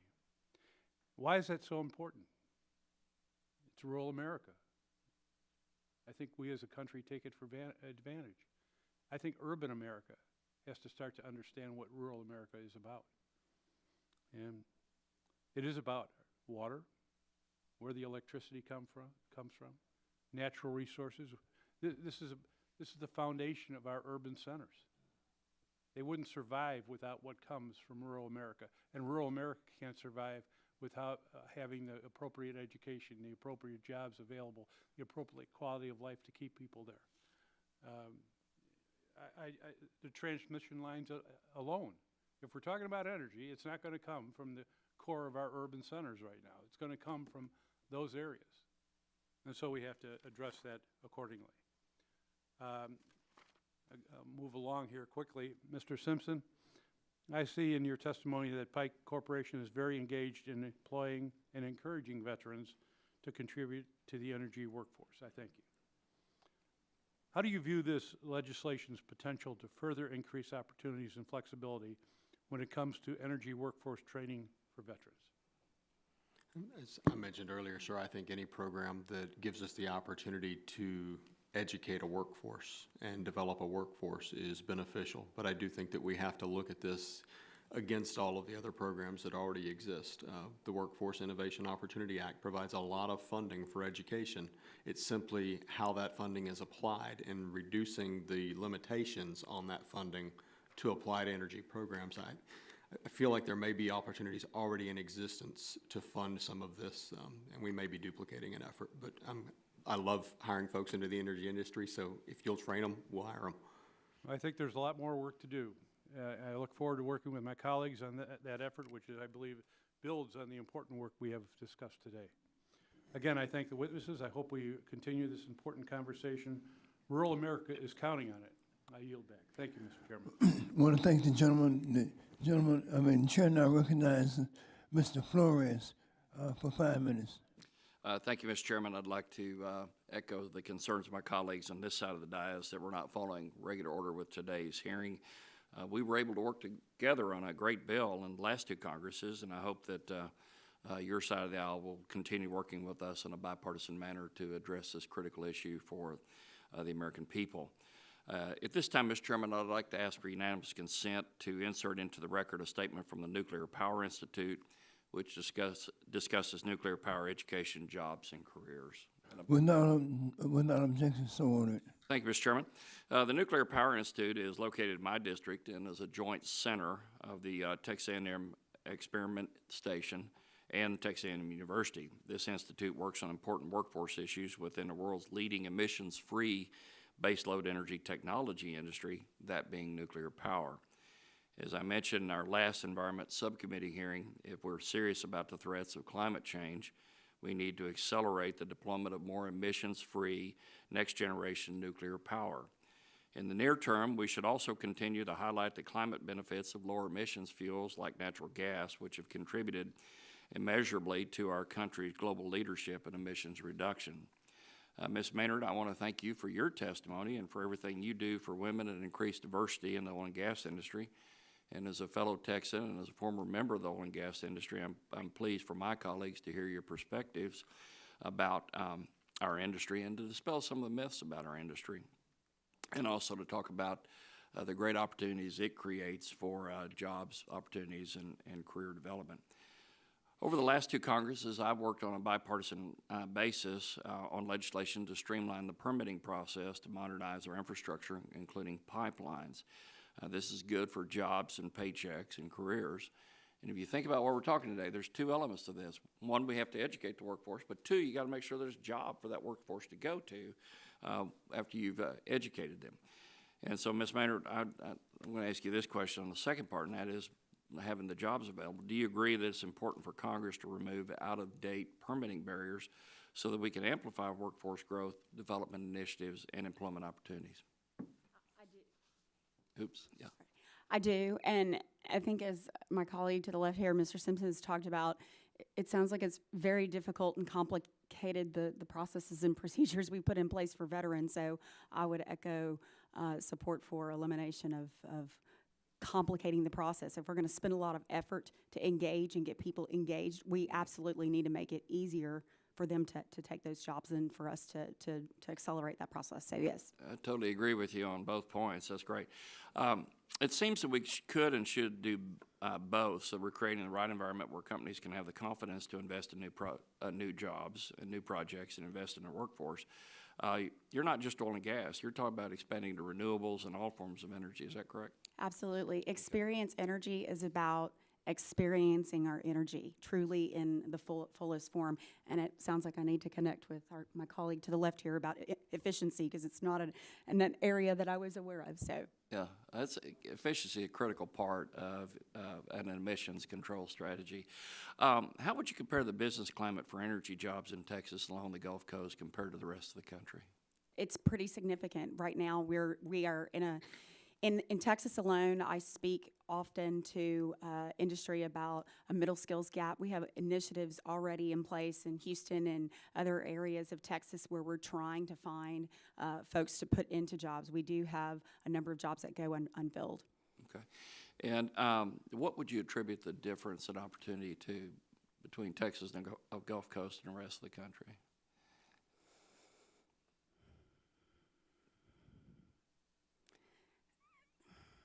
I'll let you think about that. I'm going to have to think about that. Okay. I'm going to go to Ms. Pramaggiore, all right? Would you also agree on the importance of an efficient permitting system for energy infrastructure projects, whether it's for pipelines, for natural gas, or for transmission lines, so that you can get the electrons from where they're generated, either by nuclear or other emissions-free sources like wind and solar, to the consumer? Yes, thank you, sir. Absolutely. I think that we have an interest in moving forward more quickly on infrastructure build-out. We're very interested in enhancing the infrastructure, modernizing the infrastructure, and extending the infrastructure where need be. And there's certainly we could certainly be moving faster on that. Thank you. I think infrastructure is really a four-letter word. That's jobs. Thank you. I'll yield back. I want to thank the gentleman. Now, lastly, we want to recognize Ms. Blunt Rochester, and I just want to make sure that you know that we really looking forward to working with you, and we welcome you to the subcommittee. Thank you so much. Thank you, Mr. Chairman, and thank you to this incredible panel. Mr. Chairman, I'm pleased to be here at my first Energy Subcommittee meeting, and really to be discussing a real, bold, and ambitious plan to invest in America's energy infrastructure with a specific focus on ensuring a well-educated and trained, diverse workforce. As the former Secretary of Labor in the state of Delaware and also the founder of the Future Work Caucus here in the House, there is no more important issue at this time for me. And I wanted to also highlight Ms. Pramaggiore. I want to say the whole Giori, and the work of Exelon and Delmarva in Delaware, because you're working with the Boys and Girls Club, our community colleges, and our HBCU, Delaware State University. And my question is really going to be, the whole panel can pick one. In Delaware, we have a saying, it's good being first because we're the first state. Today, it's tough being last because I'm the last. So I'm going to just give you the 3 questions I have, and if each of you can take a minute or a second to give an answer, and if not, we can follow up afterwards. So the 3 questions are, how can we best support small businesses, particularly MBEs and DBEs, as we're looking at the green collar energy, future? That's number 1. The second is, we've talked a lot about different groups that are impacted, but not a conversation about individuals coming out of prison. And I'm really curious about both the challenges and opportunities in the energy sector for individuals coming out of prison. And then the last question, and I'm going to start with Mr. Campbell, and you can pick any of those, but for those of you who have gone into these fields, what great programs did you personally participate in that might become models that we need to expand on? So it's really small business, prison, and your personal journey, things that you would recommend. And I'll start with Mr. Campbell. I'll try to be as brief as possible. So I've been blessed with wonderful mentors. Green for All / Dream Corps was one of our first mentors when we launched our company. Through a partnership with them, Accenture now became our corporate mentor, and we're doing work across the country with Accenture. Exelon / Pepco is a mentor company. You would think that electric utility and a solar company would be aligned, but we share the same goals as far as making sure our community is moving forward and people have jobs. As far as what are some of the things that this bill and this body can do to support small businesses? I think it's providing procurement opportunities, but holding our feet to the fire. So if we have procurement opportunities, making sure that we're hiring the local community and we're providing mentorship opportunities and creating other small businesses that come behind us. And then lastly, with returning citizens, that's a huge emphasis and something I'm working on. I think a big part of that is just reach back support as well. So once, really preparing people when they're coming out and returning to the society to be successful in jobs, not just to get the job, but to stay in the job. And so that's definitely something that I would hope maybe there'd be some consideration to include returning citizens as part of this bill. I'm going to jump to Mrs. Colon. I got to get it right, too. Colon de Mejias.